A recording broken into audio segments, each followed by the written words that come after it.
को बैठा लेंगे। मैम बैठ जाइए प्लीज। नीरज सर लाइव हैं, आ जाइए, कुछ लोग लाइव आ जाइए। नीरज सर लाइव हैं आप। वक्रतुंड महाकाय सूर्यकोटि समप्रभा निर्विघ्नं कुरुदेव सर्व कार्येषु सर्वदा श्वेत पद्मासना ब्रह्मच्युत शंकर प्रभृति भी देवे सदा वंदिताम सामा पातु सरस्वती भगवती निशेष जाड्यपहम। आज बड़े अहम विषय पर हम लोग जुड़े हैं, और एक ऐसा विषय कि लॉकडाउन के समय में इस पर विमर्श करना बहुत जरूरी है। आज का विषय है गृह प्रवास के दौरान घर बने पाठशाला, और विशेष संदर्भ है महिलाओं का, मातृशक्ति का, महिला शक्ति का, स्त्री शक्ति का। इस विषय में 3 बड़े सेगमेंट हैं जो आपको और हमको समझने होंगे। पहला है गृह प्रवास, दूसरा है गृह प्रवास के दौरान घर बने पाठशाला, और तीसरा है महिलाओं का विशेष संदर्भ।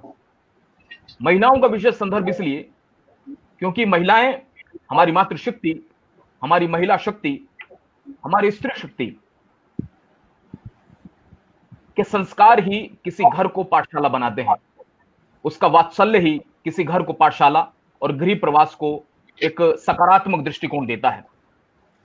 संसार का हर धर्म, साथियों, संसार का हर धर्म जननी मां की अपार महिमा का यशोगान करता है।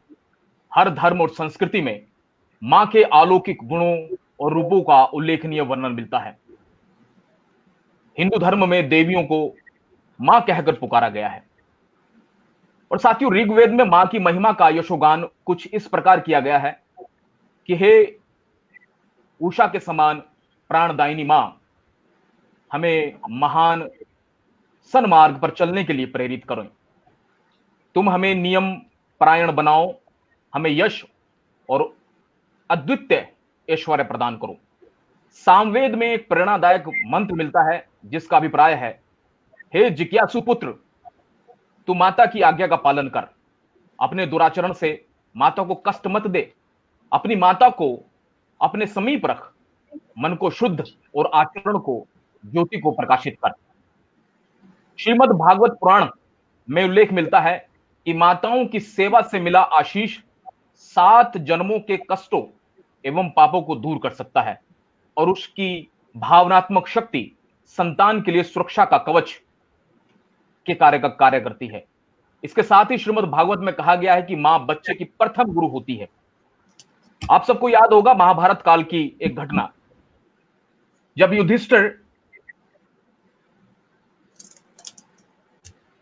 धर्मराज युधिष्ठिर भूमि से भारी, यक्ष प्रश्न का जवाब देते हैं कि भूमि से भारी क्या है, तो युधिष्ठिर बोलते हैं मात गुरुतरा भूमेरु, अर्थात माता उस भूमि से कहीं अधिक भारी है जो हमें लालन पालन करती है।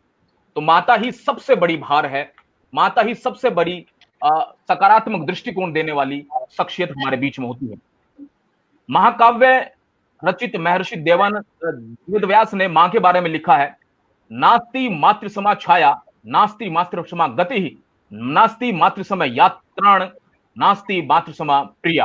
अर्थात माता के समान कोई छाया नहीं, माता के समान कोई सहारा नहीं, माता के समान कोई रक्षक नहीं, और माता के समान कोई प्रिय चीज नहीं। तैतीय उपनिषद कहता है मातृदेवो भव, माता देवताओं से भी बढ़कर है।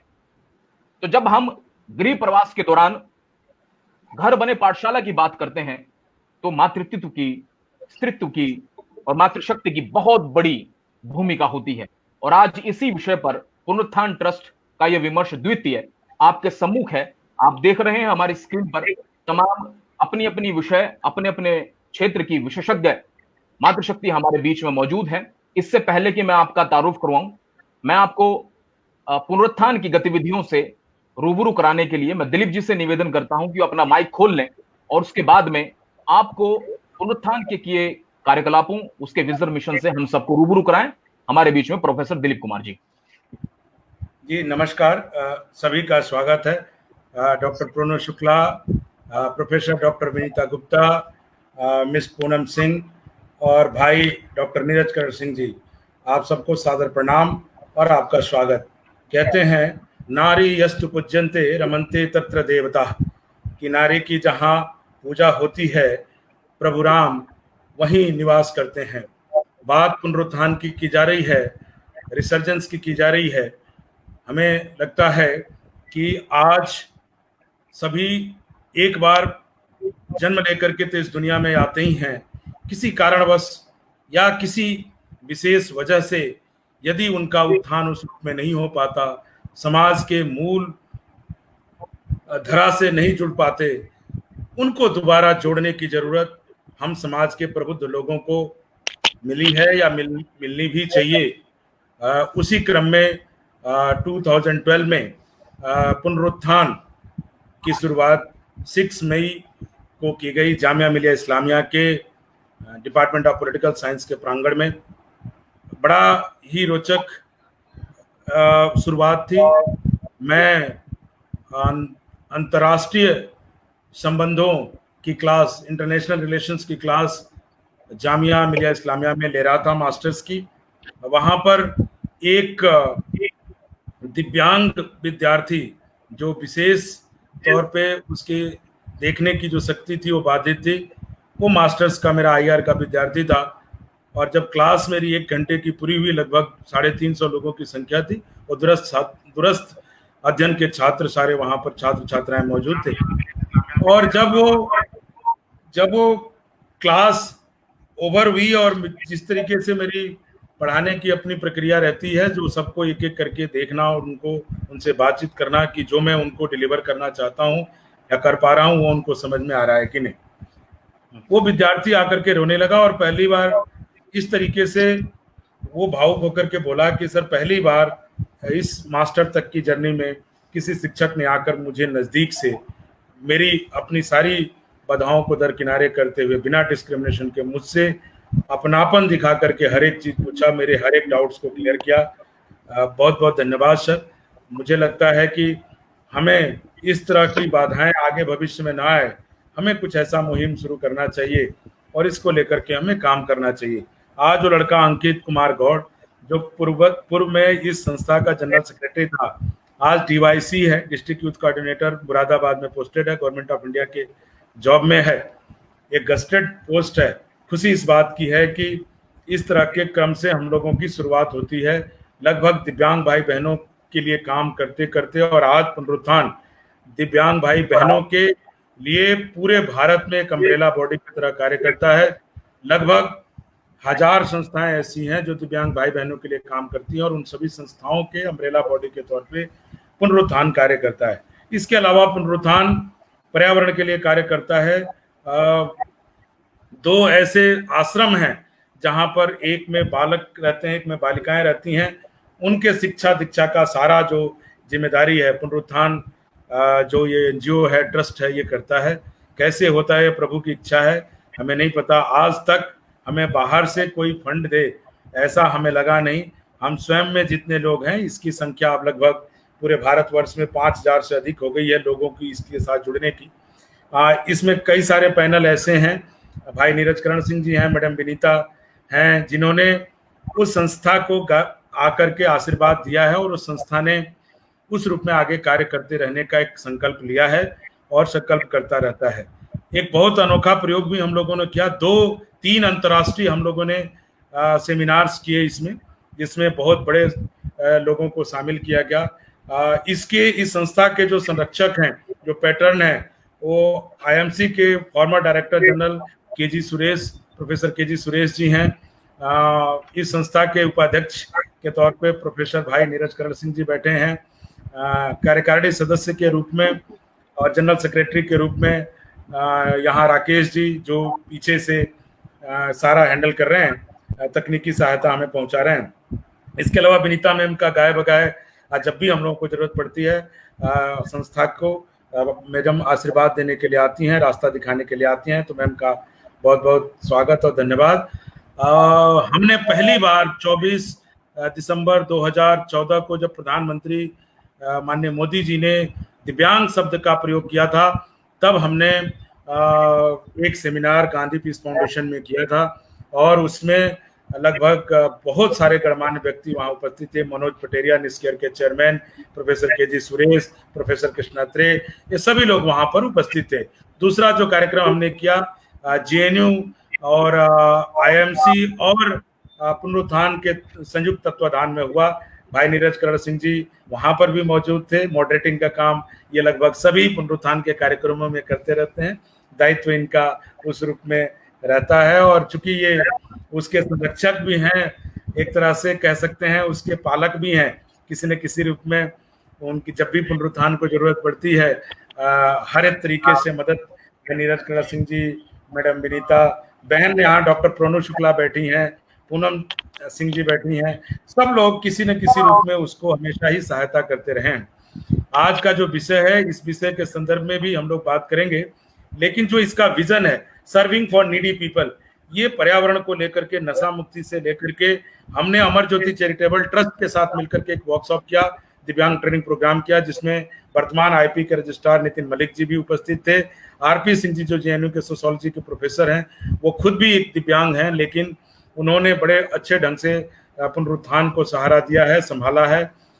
इस तरीके से एक अनोखा प्रयोग केजी सुरेश सर, अक्सर हम लोग के जो पैटर्न है कहते हैं कि बातें बहुत लोग करते हैं, काम बहुत कम लोग करते हैं, काम करके दिखाओ। तो उस संदर्भ को ध्यान में रखते हुए हमने मीडिया ट्रेनिंग फॉर दिव्यांग पीपल आईएमसी के साथ 3 दिन का हमने कार्यक्रम किया और 32 लोगों ने उसमें ट्रेनिंग लिया। और बड़ी खुशी की बात है कि उसमें से 28 लोग आज जॉब में हैं। उसमें ऑल इंडिया रेडियो के डायरेक्टर जनरल फयाज शहरयार साहब, ICSSR के चेयरमैन बीबी कुमार जी, ये सब लोग वहां पर मौजूद थे। और एक बहुत बड़ा हमारे मित्र गुरुचंद्रेश्वर यूनिवर्सिटी से मिहिर रंजन पात्रा और Google India head, Facebook India head, IMC की प्रोफेसर अनुभूति यादव, मुकुल शर्मा जी, सभी लोगों ने उस ट्रेनिंग मॉड्यूल का हिस्सा बने और लोगों को ट्रेनिंग दिया। पूरे भारत देश से आपको हैरानी होगी कि लगभग 21 प्रांतों से दिव्यांग भाई बहन आकर के उसमें ट्रेनिंग ली। कुशाभाऊ ठाकरे के पूर्व कुलपति मान सिंह परमार जी ने भी दिव्यांग भाई बहनों के लिए, उनका व्यक्तिगत तौर से आना नहीं हुआ, लेकिन वीडियो कॉन्फ्रेंसिंग के थ्रू उनको संबोधन किया। इस तरीके से लगभग 200 के लगभग कार्यक्रम दिव्यांग भाई बहनों से, पर्यावरण से, एजुकेशन को लेकर के हम लोग कर चुके हैं। और पुनरुत्थान इस मसाल को लेकर कभी आगे जाने को तैयार है। अभी तो बहुत सारा काम बाकी है। एक शुरुआती दौर में हम विमर्श के, इस लॉकडाउन के पीरियड में क्या कर सकते थे, तो हमने विमर्श का एक सिलसिला शुरू किया ताकि उससे कुछ नया निकल करके आए और हम देश की सरकार को या समाज से उन लोगों को जो हाशिए पर हैं उनको जोड़ करके आगे बढ़ने का काम करें। क्योंकि अब जैसे प्रधानमंत्री कहते हैं सबका साथ और सबका विकास, तो हम सबके विकास और सबके साथ में विश्वास रखते हैं। और मुझे लगता है कि हमारी भारत की पुरातन संस्कृति की यही विरासत भी है और यही मान्यता भी रही है कि हम सर्वे भवन्तु सुखिनः, सर्वे सन्तु निरामयाः, सर्वे भद्राणि पश्यन्तु मा कश्चित् दुःखभाग् भवेत् के भाव को लेकर के चलते हैं। और साथ यही कारण है कि हम लोग सोशल डिस्टेंसिंग इस लॉकडाउन में प्रयोग नहीं करते, क्योंकि सोशली तो हम सब लोग एक दूसरे से जुड़े हुए हैं। फिजिकल डिस्टेंसिंग, शारीरिक दूरी बना करके रखने की प्रक्रिया में हम लोग आगे हैं। पुनरुत्थान का यही विजन है कि सभी जो जरूरतमंद हैं, जिस रूप में हम उनको सेवा कर सकते हैं, उनके सेवा के लिए आगे आना चाहिए। नीरज जी, पुनरुत्थान के विजन मिशन से मैंने संक्षिप्त रूप में अवगत कराया, आपने मुझे मौका दिया, बहुत बहुत धन्यवाद। आपका बहुत बहुत हृदय से आभार। पुनरुत्थान बहुत बेहतरीन कार्य कर रहा है और जिस लॉकडाउन की बात हम कर रहे हैं, क्यों ना इस लॉकडाउन के नाम को हम गृह प्रवास कहें, सकारात्मक गृह प्रवास। हम घर प्रवास पर हैं, हम अपने घर में हैं, हम सकारात्मक कार्य कर रहे हैं, हम रचनात्मक कार्य कर रहे हैं। एक जो परिवार टूट गए थे, दूर दूर थे, वो बड़े परिवार हो गए हैं, ठीक है ना, वो जुड़ गए हैं। कहीं ना कहीं एक बेहतरीन कार्य जरूर किया है और हमारे जैसी संस्थाओं ने संवाद संस्थापना का कार्य का दायित्व अपने ऊपर लिया है कि हम संवाद का संस्थापना करेंगे, हम संप्रेषण करेंगे, भावनाओं का आदान प्रदान करेंगे। ये बहुत आवश्यक है। और विषय के से जाने से पहले मैं आपको बता दूं, आपके हमारे सभी के समक्ष डॉक्टर विनीता गुप्ता जी हैं। आप विभागाध्यक्ष हैं पत्रकारिता एवं जनसंचार विभाग, महाराजा अग्रसेन प्रबंध शिक्षण संस्थान, दिल्ली की धरा से। और आज के इस सत्र की अध्यक्षता करेंगी मैं हृदय से पुनरुत्थान ट्रस्ट की तरफ से, भाई दिलीप जी की तरफ से, मैं खुद अपनी तरफ से आपका बहुत बहुत स्वागत करता हूं तमाम देखने वाले दर्शकों की तरफ से आपका बहुत बहुत स्वागत है। हमारे बीच में मौजूद हैं साथियों जी, हमारे बीच में मौजूद हैं सुश्री पूनम सिंह जी। आप सहायक संपादक हैं बिजनेस वर्ल्ड दिल्ली की धरा से हमारे बीच में उपस्थित हैं। आप मुख्य वक्ता रहेंगे आज के इस विषय पर। आपका उद्बोधन हमें सकारात्मक दृष्टिकोण प्राप्त करेगा, राह कर दिखलाएगा और हमारी राह प्रशस्त करेगा। पूनम जी का बहुत बहुत स्वागत है, बहुत बहुत स्वागत है। Thank you sir, thank you साथियों सर।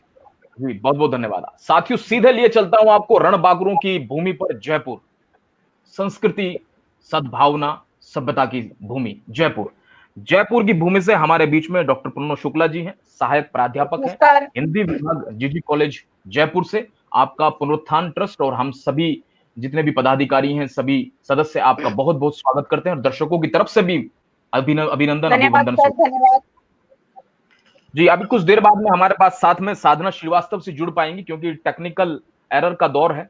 जिस वक्त में हम दूरदर्शन देखा करते थे उस वक्त में शुरुआत में आया करता था, नेटवर्क व्यवधान हो जाया करता था और रुकावट के लिए खेद कह दिया करते थे।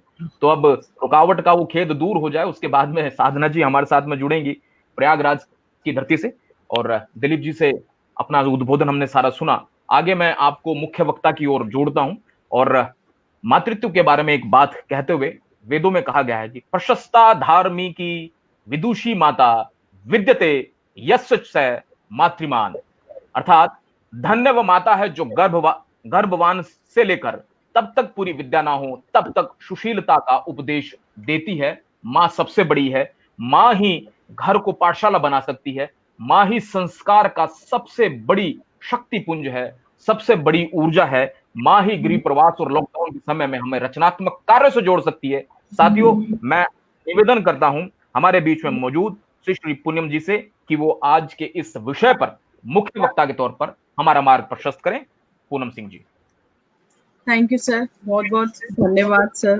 मेरे लिए थोड़ा मुश्किल है थोड़ा हिंदी में बात करना, बट फिर भी मैं ट्राई करूंगी। बट आप लोगों को देख के I'm so thankful to you sir and Dilip sir for providing me this opportunity.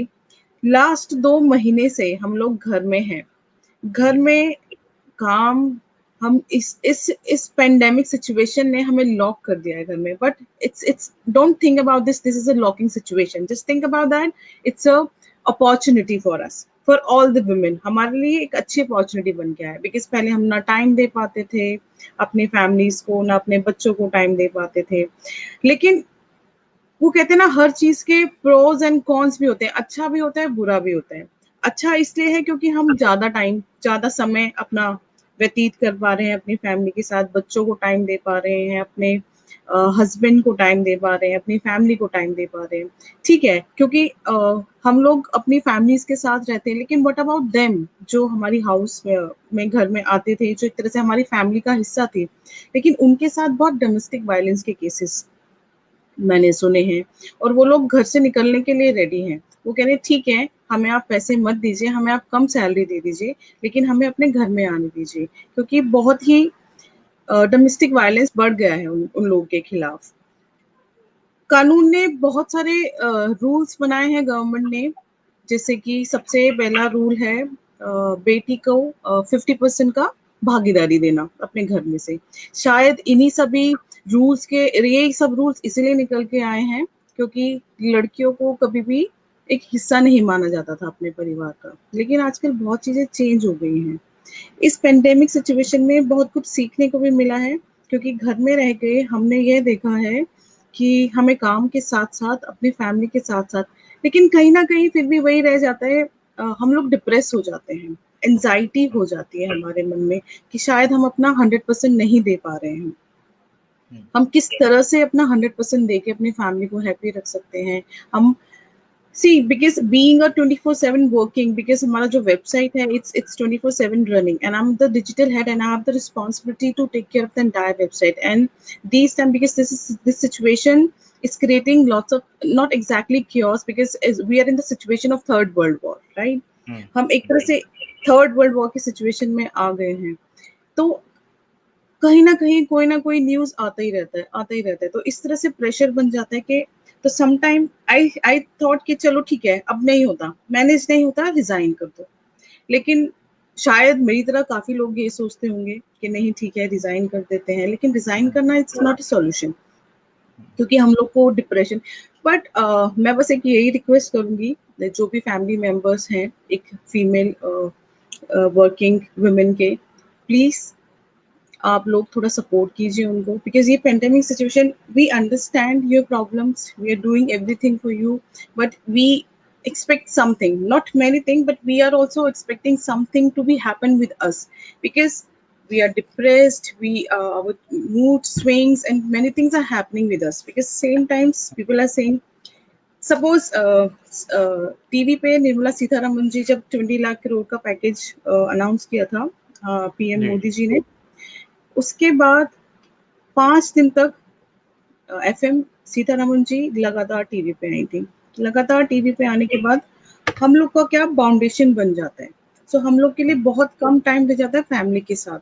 मेरे लिए तो ये घर पे रहना और घर से काम करना इट्स नॉट फीजिबल, बिकॉज मैं चाहती हूँ कि बाहर जाके, बिकॉज हम जब बाहर ऑफिस जाते हैं या कॉलेज जाते हैं या कुछ भी पर्टिकुलर काम करते हैं, तो पीपल एक्सपेक्ट के ठीक है 10 to 6 हमें सिर्फ ऑफिस का काम करना है, लेकिन after 6 we have a time for our family. But अभी घर से काम करने के बाद nobody is thinking about कि नहीं हमारे पास घर फैमिली के लिए टाइम है, because they are saying you are at home. ठीक है ना, रात को 11 बजे भी फोन करते हैं, रात को 12 बजे भी फोन करते हैं, तो यहाँ लाइफ नहीं रह जाती है। ठीक है, एक तरह से ये नेगेटिव, पहले मैं नेगेटिव पॉइंट्स डिस्कस करूंगी। हमारे लिए बहुत प्रेशर बढ़ गया है, हमारा मेंटल प्रेशर, हमारा एक्सप्रेशन ऑफ लाइफ, हमारा spending time with our children, everything has been changed. We are not even we are not even giving time to teach them. ऊपर से ऑनलाइन क्लासेस भी शुरू हो गई है, स्कूल्स कम होम, तो मॉर्निंग में उनका ऑनलाइन सेशन होता है, लेकिन मॉर्निंग में we have to send the newsletter, because morning time is very important for us. तो हमें मॉर्निंग में 9 o'clock we have to send the newsletter भेजने से पहले we have to prepare for the classes. So it's pressure, it's a tremendous pressure on a female. मैं सिर्फ अपनी बात नहीं करूंगी, जो टीचर्स हैं उनके पास भी काम है, because they have school have asked them to come and अपना कलेक्ट करके जाओ अपना books and all, so you can teach better online. So they are into they are also into pressure, because they have to prepare all the things. Same thing is happening with everybody. We have to get up at 6 o'clock. So अगर लोगों को लगता है कि घर पे रहने से विमेन का लाइफ इजी हो गया है, तो बिल्कुल इजी नहीं हुआ है विमेन का लाइफ। इनफैक्ट विमेन का लाइफ और टेरिबल और टफ हो गया है इस पेंडेमिक सिचुएशन में। सो थोड़ा support, I want some support from everybody's family.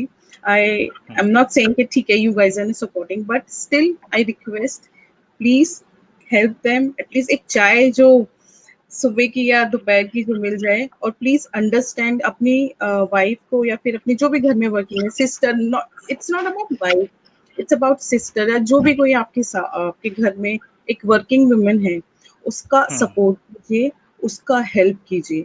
और मैं ये भी बोलना चाहूंगी, अगर आप लोग कुछ कैसे, how can you deal with this being a woman, आपको किस तरह से डील करना चाहिए? You have to be relax. If some people are saying to you something कि ठीक है आप इतने इमोशनल क्यों हो जाते हो, तुम बात बात पे रोने क्यों लग जाते हो, just keep your mind calm, don't think about too much, don't take pressure on your head. Pressure नहीं लेना, बिना प्रेशर के काम करना है। If some people are saying something, बोलो see if you are working, even I'm working, I need your support, don't take pressure, just take a deep breath so you will be feel relaxed। हमारे लिए एक women के लिए काम करना बहुत ही गर्व की बात है। We feel so proud, because पहले क्या, अभी भी हम रूरल एरियाज में जाके देखेंगे तो nobody think that much deep about for a woman कि ठीक है एक लड़की काम करती है। इनफैक्ट आज भी हम लोग नहीं सुनेंगे, शायद इसीलिए वो रूल आया था कि बेटी भी एक बेटे की तरह तुम्हारे प्रॉपर्टी या किसी भी चीज में 50% की हिस्सेदार है। लेकिन वो उस रूल का उस कानून का, उस लॉ का फायदा आज भी मुझे नहीं लगता रूरल एरिया में किसी को उठाने को मिलता है, because they are very emotional, they very emotionally touched with their families. They're saying कि ठीक है हम आपको इतना दे देते, they don't even say. In fact एक लड़की को पूछने में शर्म लगता है कि नहीं मुझे पापा 50% दे दो, आप आपकी प्रॉपर्टी का, मैं आपके लिए 50% हिस्सेदार हूँ। लेकिन उस रूल का बहुत ही नाजायज फायदा उठाया जाता है आजकल, जैसे दिल्ली जैसे या फिर कोई भी रिहायशी इलाकों में या शहरों में उनको यही बोला जाता है कि नहीं ठीक है आप मुझे दो बिकॉज मेरा हक है, आप मुझे दो। बहुत सारे केसेस मैंने देखे हैं, दे आर वेल बीइंग, बहुत अच्छे हैं वो, लेकिन फिर भी उनका फायदा उठाया जाता है। तो मैं यही कहती हूँ कि कोई भी वुमेन अगर उसको ज्यादा एक्स्ट्रा पैसा चाहिए अपनी फैमिली के लिए, अपने जस्ट थिंक, अपने हाथों पे भरोसा भरोसा रखो। Just think your hands, you can do everything with your hands. How you just have to do study, do hard work. Don't rely on anybody. Don't rely on anybody's property. Whatever, ठीक है, that's the gift or whatever. I'm not against of anything, but I'm saying just believe in yourself. इस situation में भी I hope this will pass soon, but ऐसा लग नहीं रहा है कि ये जल्दी खत्म होगा। तो बहुत ज़्यादा प्रेशर और बहुत ज़्यादा एंजाइटी बढ़ने वाली है वुमेन के ऊपर। तो प्लीज़ कोई एंजाइटी मत लीजिएगा। मेरे ख्याल से ये जुलाई अगस्त तक जाएगा, विच इज़ गुड, बिकॉज हमारे पास एटलीस्ट वी शुड थैंकफुल कि हमारे पास एटलीस्ट एक लाइफ है। वी आर लिविंग, हम लोग अपने घर में हैं, सेफ हैं, सुरक्षित हैं। लेकिन वो लोग क्या, जो लोग पैदल चलते हैं, जा रहे हैं, हमने तो सब इतना दयनीय स्थिति देखा है उन लोगों का। इनफैक्ट मैं बोलते हुए भी मुझे बहुत खराब लगता है कि वो किस तरह से फेस कर रहे हैं। हमारी गवर्नमेंट बहुत अच्छे से उनका हेल्प कर रही है, बट आई डोंट नो वो लोग क्यों नहीं समझ पा रहे हैं कि हाँ आपके लिए क्या सही है क्या गलत है। हमारे यहाँ पे रूल्स फॉलो करना बहुत ज़रूरी है, लेकिन कोई रूल्स फॉलो नहीं करता। रूल्स, इतने अच्छे रूल्स बनाए जाते हैं, सब कुछ किया जाता है, लेकिन ओपोजिशन या कोई भी हो, ओपोजिशन क्या, हम लोग, हम जैसे लोग भी उन रूल्स को नहीं मानते, हम उन रूल्स को नहीं लेके चलते। और ये जो सोशल मीडिया है उसने तो एकदम बर्बाद कर दिया है। सोशल मीडिया के ऊपर फेक जो न्यूज़ आती हैं सर्कुलेट इतना किया जाता है उनसे, तो बिल्कुल भी सर्कुलेट मत कीजिएगा। एनीवेज मैं वापस आती हूँ अपने विमेन के ऊपर। मैं थोड़ा आगे भटक जाती हूँ अपने सब्जेक्ट से बार बार, बट ये बुक का भटकना नहीं था, ये रिलेशन था एक विमेन के ऊपर ही सारा। अपने आप को कैसे, अपने आप को ना छोटी छोटी एक्टिविटीज में इन्वॉल्व कीजिए। ठीक है, मैं मानती हूँ टाइम नहीं होता, बट थोड़ा सा 10 मिनट या 5 मिनट टाइम निकाल के अपनी फैमिली के साथ, अपने बच्चे के साथ, अभी तो क्लासेस खत्म हो गई है मोस्टली, बट हाँ कॉलेजेस की क्लासेस चली हैं। तो अगर आप एक टीचर हैं, आपको कॉलेजेस के लिए ऑब्वियसली लेक्चर प्लान बनाना पड़ता है, लेक्चर प्रिपेयर करना पड़ता है, बट फिर भी अपनी एंजाइटी, अपना टायर्डनेस, अपना जो मेंटल प्रेशर है उसको रिलीज करने के लिए just keep yourself involve in some other activities rather than your regular activities, because ये बहुत मोनोटोनस बन जाता है, राइट। अगर हम सेम काम सुबह उठते ही लैपटॉप उठा के लेक्चर प्रिपेयर करना, या फिर सुबह उठते ही कुछ भी न्यूज़ लगाना, या ऑलवेज तुम्हारे माइंड में वो न्यूज़ चलता रहता है, just be relax, just think about other activity, just have green tea with lemongrasses, whatever you feel like, or having normal tea. Keep and this is thanks to our technology, through we all are connected, we can do same thing with our relatives also, FaceTime, because obviously जैसे Dilip sir ने शुरुआत में कहा कि हम physical distancing बनाए हुए हैं, बट नहीं सोशल डिस्टेंसिंग नहीं बनाए हुए। तो we should keep talking to each other, जिससे कि हमारा मेंटल प्रेशर खत्म रहे। लेकिन और इस मेंटल प्रेशर को खत्म करने के लिए हमें एक दूसरे से बात करना बहुत जरूरी है, क्योंकि विमेन का तो ठीक है चल जाता है, बिकॉज वो बोलता है विमेन के नेचर में ही क्वारंटीन है, बिकॉज विमेन के नेचर में ही क्वारंटीन है, और जो मेन है उनका नेचर थोड़ा अलग रहता है, क्योंकि शुरू से ही वो लोग बाहर गेम्स और आउटडोर गेम्स में ज्यादा रहते हैं। सो हम लोग को इतना प्रेशर नहीं झेलने मिल रहा जितना प्रेशर एक मेन को झेलने मिल रहा है, बिकॉज उनका नेचर इज कम्प्लीटली डिफरेंट। हमारा नेचर में तो क्वारंटीन ही है। हम लोग को, जैसे मुझे नहीं फर्क पड़ा, मैं 2 महीने से बाहर नहीं गई, but my husband is like नहीं, I have to go out, I have to go out, and he is saying कि नहीं मुझे जाना है। In fact I have read so many things कि मेन कितना प्रेशर झेल रहे हैं अपने ऊपर कि नहीं, बिकॉज उनका नेचर ही नहीं है। सो थैंकफुली ये हमारे नेचर में है, so that's why we are able to cope up with this thing. We are able to cope up with, you know, home house arrest, whatever we can say. That people are saying this is house arrest, but this is not house arrest for us. We are doing well. We are just keeping well. We are taking care of our family, so this is wonderful for us. But I only request, just keep yourself busy, keep asking people, keep sharing things, what you are feeling, जो भी आपके मन में चलता है या कुछ भी चलता है, क्योंकि अभी अभी तो हमें सिर्फ इसी से निकलना बहुत मुश्किल है, पेंडेमिक सिचुएशन से। आई होप निकल जाएंगे, बट हमने कुछ अच्छी आदतें भी सीखी हैं, बिकॉज हमने बहुत देखा है भीड़ में बहुत भीड़ होता था आपस में, लेकिन अभी डिस्टेंसेस बना के चल रहे हैं, कहीं भी बाहर कुछ भी सामान लेने जाते हैं। लेकिन अभी हम इस परिस्थिति से बाहर ही नहीं निकल पाए हैं। अभी दूसरा परिस्थिति, वो वॉर परिस्थिति स्टार्ट हो गया बॉर्डर्स पे, China, Nepal and everything is happening around us. Obviously ये सारी चीजें हम लोग को बहुत डरा देता है। एक तो हम घर पे हैं, लेकिन डरना नहीं है, हमें अपना एक्सप्रेशन ऑफ लाइफ को छोड़ना नहीं है, because we should be thankful to God that we are home and we are doing good and we are working, we are providing everything to our student, we are giving news to our country, we are updating our site 24/7, so we should be thankful that we are at home. That's it, मैं बस यही कहना चाहूंगी। बहुत सुंदर बात कही है आपने पूनम जी, और महिलाओं की चिंताओं को आपने उठाया, बहुत आवश्यक है, क्योंकि महिलाओं पर स्त्री पर कोई बात करता ही नहीं। सच्ची बात है ये, आज उन पर बात करने की बेहद आवश्यकता है। और आपने एक बहुत सुंदर बात जो कही है कि महिला हमेशा क्वारंटाइन रहती है, इसमें कोई दुराई नहीं। घर में रहते हुए वो तमाम चीजों का प्रबंधन करती है, व्यक्ति प्रबंधन भी करती है, ठीक है, और साथ साथ में सोसाइटी और आसपास के अपने आस पड़ोस और नेबर का भी प्रबंधन करती है। वो चिंताओं का भी ध्यान रखती है, वो घर का भी ध्यान रखती है, वो समाधान भी करती है। उसको ये भी पता है कि किस भावनाओं से कौन सा व्यक्ति किस भावनाओं से जीवन जी रहा है। परिवार में एक एक शख्स की भावनाओं को ध्यान में रखती है।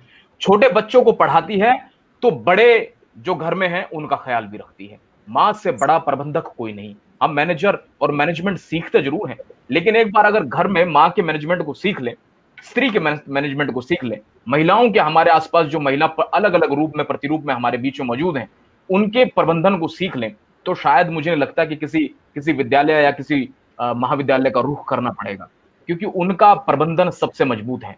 सुबह सबसे पहले उठना और उसके बाद में सबसे अंत में सोना, सबसे लास्ट में खाना, सबसे अंत में खाना, बच्चों को भी खिलाना, बुजुर्गों को भी खिलाना, परिवार के एक एक व्यक्ति एक एक जन का ध्यान रखना, और उसके बाद में उसके ख्याल को कोई देखता नहीं है।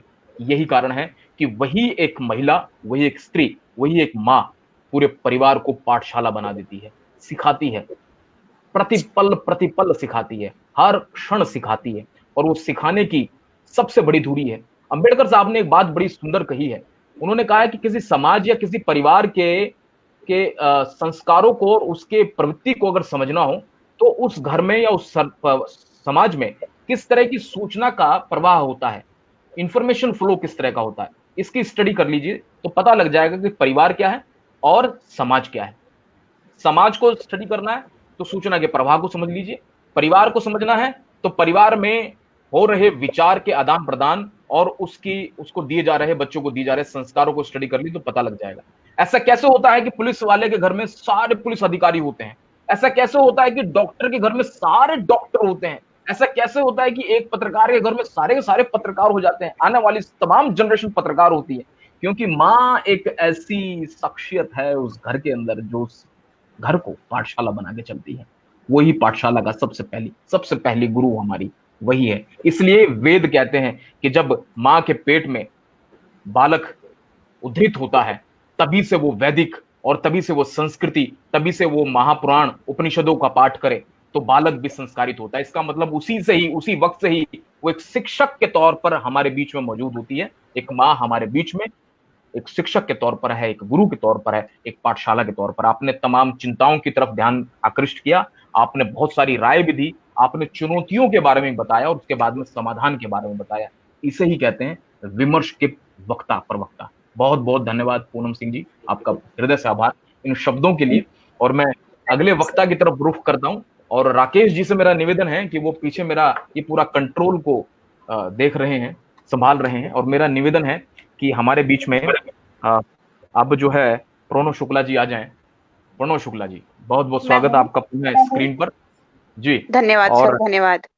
आप विशिष्ट अतिथि के तौर पर हमारे बीच में मौजूद हैं जयपुर की धरती से, हिंदी विभाग की सहायक प्राध्यापक है जीजी कॉलेज से, और मेरा आपसे निवेदन है कि आज के इस विषय पर आप अपनी राय, अपने विचार से हम सभी को लाभान्वित कीजिए। डॉक्टर शुक्ला जी। जी धन्यवाद सर। सबसे पहले तो मैं पुनरुत्थान ट्रस्ट और doctor professor Dilip Mishra sir का हार्दिक आभार व्यक्त करना चाहती हूँ कि उन्होंने विमर्श की इस श्रृंखला को जारी रखा और विमर्श में स्त्रियों को स्थान दिया।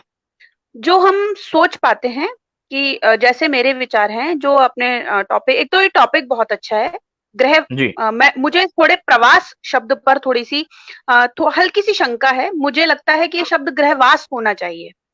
गृह प्रवास या गृहवास के दौरान ऑनलाइन शिक्षा महिलाओं के विशेष संदर्भ में स्त्री आजकल आधी आबादी का सच है, ऐसा मैं मानती हूँ।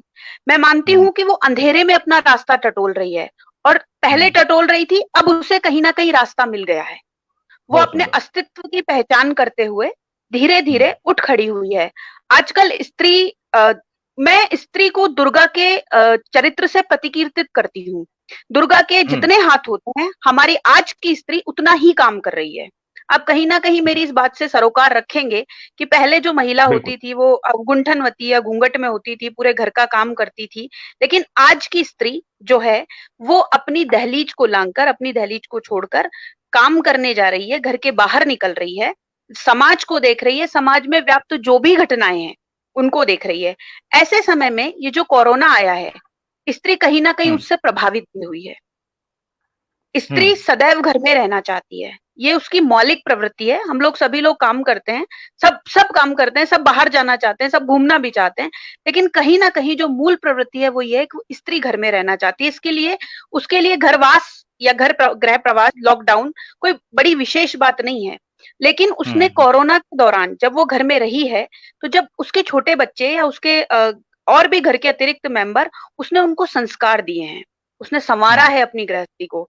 इस दौरान वो जब ऑनलाइन शिक्षा बच्चों को दी जाती है, तो मैं तो ये मान के चलती हूँ कि शिक्षा के बहुत सारे विकल्प हैं, और जो महिला अपने बच्चों को शिक्षा, क्योंकि महिला माँ पहली गुरु होती है, जैसा पूनम मैडम ने कहा। पूनम मैडम ने ये भी उसकी कोरोना की सारी जो महामारी और इस तरीके की जो सारी बातें बताई, चुनौतियों के बारे में बताया, मैं उससे इत्तेफाक रखती हूँ।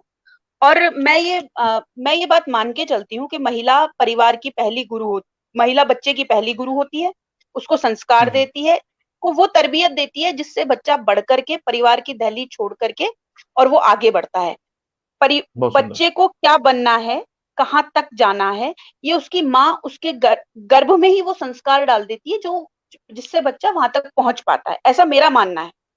तो जब माँ इस तरह से, जब माँ अपने बच्चे को शिक्षा से संवारती है, तो बहुत सारे विकल्प हमारे सामने खुलते हैं। आज कोरोना की महामारी के दौरान ऑनलाइन शिक्षा भी एक विकल्प हुआ है। ऑनलाइन शिक्षा में विभिन्न उपकरणों के माध्यम से जो शिक्षा दी जा रही है वो बच्चे तक पहुंच रही है, लेकिन उसका विस्तार जो कर रही है वो माँ है। बच्चा चूंकि अगली क्लास में चला गया है, और जब धीरे धीरे वो, जब बच्चा चूंकि अपनी अगली क्लास में चला गया है, वो धीरे धीरे उस कक्षा को अध्ययन कर रहा है, और वो पिछली क्लास में था और टीचर तो सिर्फ कंप्यूटर पे बता देती है या समझा देती है, लेकिन धीरे धीरे वो बच्चे को अध्ययन कौन कराती है, वो माँ है। माँ उसको मुझे मुनव्वर राणा का एक शेर याद आता है, किसी के हिस्से में मका आई, किसी के हिस्से में दुका आई, किसी के हिस्से में मका आया, मैं घर में सबसे छोटा था, मेरे हिस्से में माँ आई। वो वाली बात है। माँ जहां तक बच्चे को शिक्षा से संस्कार देती है, और कोरोना की इस महामारी में बच्चे, और मैं ये नहीं कहूंगी, लेकिन इस महामारी से, इस लॉकडाउन से, इस गृह प्रवास से एक वरदान माँ और बच्चे को प्राप्त हुआ है कि उन दोनों का आपस में आकर्षण बढ़ गया है, उन दोनों का आपस में घनत्व बढ़ गया है, उन दोनों का आपस में वो, जो माँ के साथ जो बच्चे 24 घंटे ऑनलाइन लगे रहते थे, जिनको समय नहीं मिल पाता था, आप छोटे बच्चे से बात कीजिए और उच्च शिक्षा स्तर तक के बच्चे की बात कीजिए, तो घर के सदस्यों से उसका जुड़ाव बढ़ गया है। ये इस कोरोना महामारी की सबसे बड़ी देन है। धीरे धीरे धीरे धीरे जब हम हमारे बच्चों की बात करते हैं, धीरे धीरे जब हम उनको शिक्षा और तरबियत देने की बात करते हैं, तो महिलाओं को इसके अतिरिक्त उनको देने के साथ साथ और भी कई जो समस्याओं का सामना करना पड़ता है। वो खुद अपने लेसन्स भी बनाती हैं, क्योंकि वो अधिकांश टीचर होती हैं। वो अपनी उसका काम वर्क फ्रॉम होम भी करती हैं, क्योंकि वो बाहर उनको काम भी करना होता है, वो आजकल घर में कर रही हैं। इस दौरान जब हम ऑनलाइन शिक्षा की बात करते हैं, तो जो वहां से जो टीचर्स हैं वो तो देकर के मुक्त हो जाते हैं, ऐसा मेरा मानना है। और फिर घर में जो काम कराती है वो माँ है। तो शिक्षा का जो एक तरीके से कह सकते हैं कि साधारणीकरण बढ़ गया है गृह प्रवास के दौरान। और ये कोरोना महामारी ऐसी आई है कि बच्चे को घर में ही रहना है, उसको हर तरीके का ज्ञान देना है, उसको हर तरीके की बात करनी है, उसको हर तरीके का कैसे उसको आगे की क्लासों में प्रमोशन चाहिए, कैसे उसको धीरे धीरे कैसे वो पढ़े। उसके लिए महिलाओं को मैं कहती हूँ कि और अधिक संघर्ष करना पड़ रहा है। जो संघर्ष था उससे उनका संघर्ष थोड़ा सा बढ़ गया है कहीं ना कहीं। एक बात। दूसरी बात यह है कि जब बच्चे, चाहे वो किसी भी स्तर के बच्चे हों, उनका एक अभिन्नता के साथ जुड़ाव होता है माँ के साथ, है ना। और महिलाओं को इन सब चीजों में, जो माँ है वो खाना भी बनाएगी, उसको काम भी करना है, उसको ये भी करना है, तो हमें कहीं ना कहीं ये देखना चाहिए कि उसकी थोड़ी बहुत सहायता कर सके हम, ना। जो माँ इतना काम कर रही है उसको थोड़ा सा सहायता कर सकें, और हम ऐसी स्थितियां ऐसी ना पैदा करें जिससे उसको और अधिक काम करने में वो हो, है ना। एक तीसरी बात ये कि हमें ये देख लेना चाहिए कि बहुत सारे साधन, कंप्यूटर है, मोबाइल है, उसके पास है या नहीं, जिससे कि वो ऑनलाइन शिक्षा करा सके। क्योंकि अब शैक्षिक विकल्पों के रूप में ऑनलाइन शिक्षा का हो जाना, ये हमारे शिक्षा के विस्तार को द्योतित तो करता है, लेकिन कहीं ना कहीं उसमें कुछ खामियां हैं। हम जानते हैं कि ज्ञान के 2 रूप होते हैं, शिक्षा और विद्या, ना। तो शिक्षा जो है वो शुरू से हमें संस्कार देती है, लेकिन विद्या कहीं ना कहीं अनौपचारिक रूप से हमें समाज के लिए तैयार करती है। और शिक्षा का एकमात्र उद्देश्य हर विद्यालय महाविद्यालय के दरवाजे पर लिखा होता है, ज्ञानार्थ प्रवेश और सेवार्थ प्रस्थान, कि हम ज्ञान के लिए वहां प्रवेश करते हैं और सेवा के लिए हम बाहर निकलते हैं। तो अब ये सब चीजें ऑनलाइन शिक्षा के रूप में संभव होने लगी हैं। अभी थोड़े दिन पहले हमारे प्रधानमंत्री जी ने भी कहा कि ऑनलाइन शिक्षा का मतलब बाजार बढ़ा है, ऑनलाइन शिक्षा का जो विस्तारीकरण है वो हुआ है। और ऐसे जब हम आज जैसे हम वेबिनार कर रहे हैं, हमने क्या सोचा था कि कभी ये संभव हो पाएगा। कोई व्यक्ति अमेरिका में बैठा हुआ, कोई व्यक्ति लंदन में बैठा हुआ, वो हमसे संवाद कर रहा है, वो सब संचार क्रांति के माध्यम से संभव हुआ है। और कोरोना ने ये साबित तो कर दिया है कि हम जैसे वेबिनार कर रहे हैं तो कहीं ना कहीं आगे इस क्षेत्र में और अधिक संभावनाएं हैं। लेकिन पूरे संसाधन होने चाहिए, पूरा सब कुछ होना चाहिए। अच्छा, एक बात इसका एक ड्रॉबैक है कि हम कई सर्वे होते हैं। एक सर्वे के दौरान ये सामने आया कि आधे घंटे जो 5 साल से कम आयु का बच्चा है उसे मोबाइल देना आधा ग्राम कोकीन देने के बराबर है। ये एक सर्वे में आया। लेकिन हम इस चीज को ये देखें कि क्या इस ऑनलाइन शिक्षा से 5 साल का बच्चा इस हद तक प्रभावित हो रहा है कि वो पूरे दिन मोबाइल लेके बैठा रहता है। ये किसको देखना है? माँ को देखना है। ऑनलाइन शिक्षा का ये ड्रॉबैक भी है कि बच्चा शिक्षा के नाम पर पूरे दिन मोबाइल लेके बैठा रहता है। ये किसको देखना है? माँ को देखना। ये एक ड्रॉबैक भी है इस चीज का, है ना। लेकिन फिर भी हम लोगों को ये जो शिक्षा का विकल्प है इसे स्वीकार करना ही होगा, क्योंकि कोरोना की चुनौती के सामने ये सब इसका एक संसाधन है। और महिलाओं को विशेष रूप से इसके लिए आगे आना होगा, क्योंकि महिलाएं, अब वो महिला नहीं बची है जो घर में छुपी दबी और इस तरह वो पढ़ने लगी है। उस शिक्षा संचार क्रांति के दौरान उसको लगने लगा है कि वो बाहर निकल रही है, और वो अब वो हर चीज को पहचान रही है, वो पकड़ रही है, वो बायनिक वुमेन बन गई है। अब महिला वो नहीं रही है कि जो बिल्कुल घर में दबी छुपी रहे, बल्कि वो सीढ़ियों से खटखट चढ़ने वाली वो महिला है, और उसका निरंतर सुधार हो रहा है। हम एक बात ये भी सोचें कि जितनी बातें समाज में स्त्री और पुरुष दोनों मौजूद हैं, लेकिन जितनी बातें स्त्रियों को लेकर के कही जाती हैं, पुरुषों को लेकर उससे आधी भी नहीं कही जाती हैं। मैं इस बात को पुनः दोहराऊंगी, समाज में स्त्री और पुरुष दोनों मौजूद हैं, लेकिन स्त्री को लेकर जितनी बातें कही जाती है, पुरुष को लेकर के उससे आधी भी नहीं कही जाती, क्योंकि महिलाओं पर बहुत अधिक जिम्मेदारी है, वो दोहरी जिम्मेदारी का निर्वहन करती हैं। और ऑनलाइन शिक्षा और गृहवास के दौरान उनकी जिम्मेदारियां कम नहीं हुई हैं, बढ़ रही हैं। तो इन बातों को लेकर के अपने बच्चों, अपने परिवार को संभालने का दायित्व जो महिलाओं पर पड़ा है, मैं समझती हूँ कि उन्होंने बहुत अच्छे और बहुत बखूबी तरीके से इस चीज को निभाया है। मैं एक बात और कहना चाहती हूँ कि महिलाएं, आजकल की जो पीढ़ी है, आजकल की जो सोच है, जो बदलने वाली सोच हुई है, जो बदलने लगी है, कि वो महिलाओं को धीरे धीरे महिलाओं को स्वीकार भी किया जा रहा है हमारे समाज में। ऐसा नहीं है, आजकल हम जानते हैं कि कल्पना चावला से लेकर के और आजकल इंदिरा नूई तक की महिलाएं हमारे समाज में मौजूद हैं। पहले महिलाओं के अस्तित्व को थोड़ा पीछे खींचा जा रहा था, लेकिन अब महिलाओं के अस्तित्व को स्वीकारा जाने लगा है, और ये हमारे समाज की सबसे बड़ी अच्छाई है। सिनेमा में देख लीजिए, मीडिया में देख लीजिए, कहीं भी अब महिलाओं के व्यक्तित्व को उभारा जा रहा है। तो ऑनलाइन शिक्षा के दौरान महिलाओं की जिम्मेदारियां बढ़ी हैं, लेकिन इसके साथ साथ उनको कार्य करने का दायित्व मिला है, उनको भूमिकाएं मिली हैं, और वो धीरे धीरे धीरे धीरे अपने गंतव्य तक पहुंच रही हैं, ऐसा मेरा विश्वास है। फिर एक बात और हम इस कोरोना के बारे में कहें तो कोरोना ने कहीं ना कहीं, ये जो महामारी आई है, उससे जो घरेलू जो संसाधन डेवलप हुए हैं, घरेलू उसको दूर भगाने के संसाधन डेवलप हुए हैं, वो सब महिलाओं ने किए हैं। क्या हम आज से पहले ये जानते थे कि सब्जियों को, हम जानते थे पुराने समय में हमारे यहाँ होता रहता था कि सब्जियों को धोना है, लेकिन सोडे से या सर्फ से सब्जियों को धोना है, ये काम महिला कर रही है। कोरोना की इस महामारी में पुरुष घर में है, महिला घर में है, दोनों मिलकर के बराबर काम कर रहे हैं, और ये महिलाओं का सबसे बड़ा, मैं समझती हूँ समाज में सबसे बड़ा एक रूपायित हुआ है। और अपने बच्चों को शिक्षा देने में, चाहे वो ऑनलाइन एजुकेशन हो चाहे वो ऑफलाइन एजुकेशन हो, सदा से महिला की भूमिका रही है और रहेगी।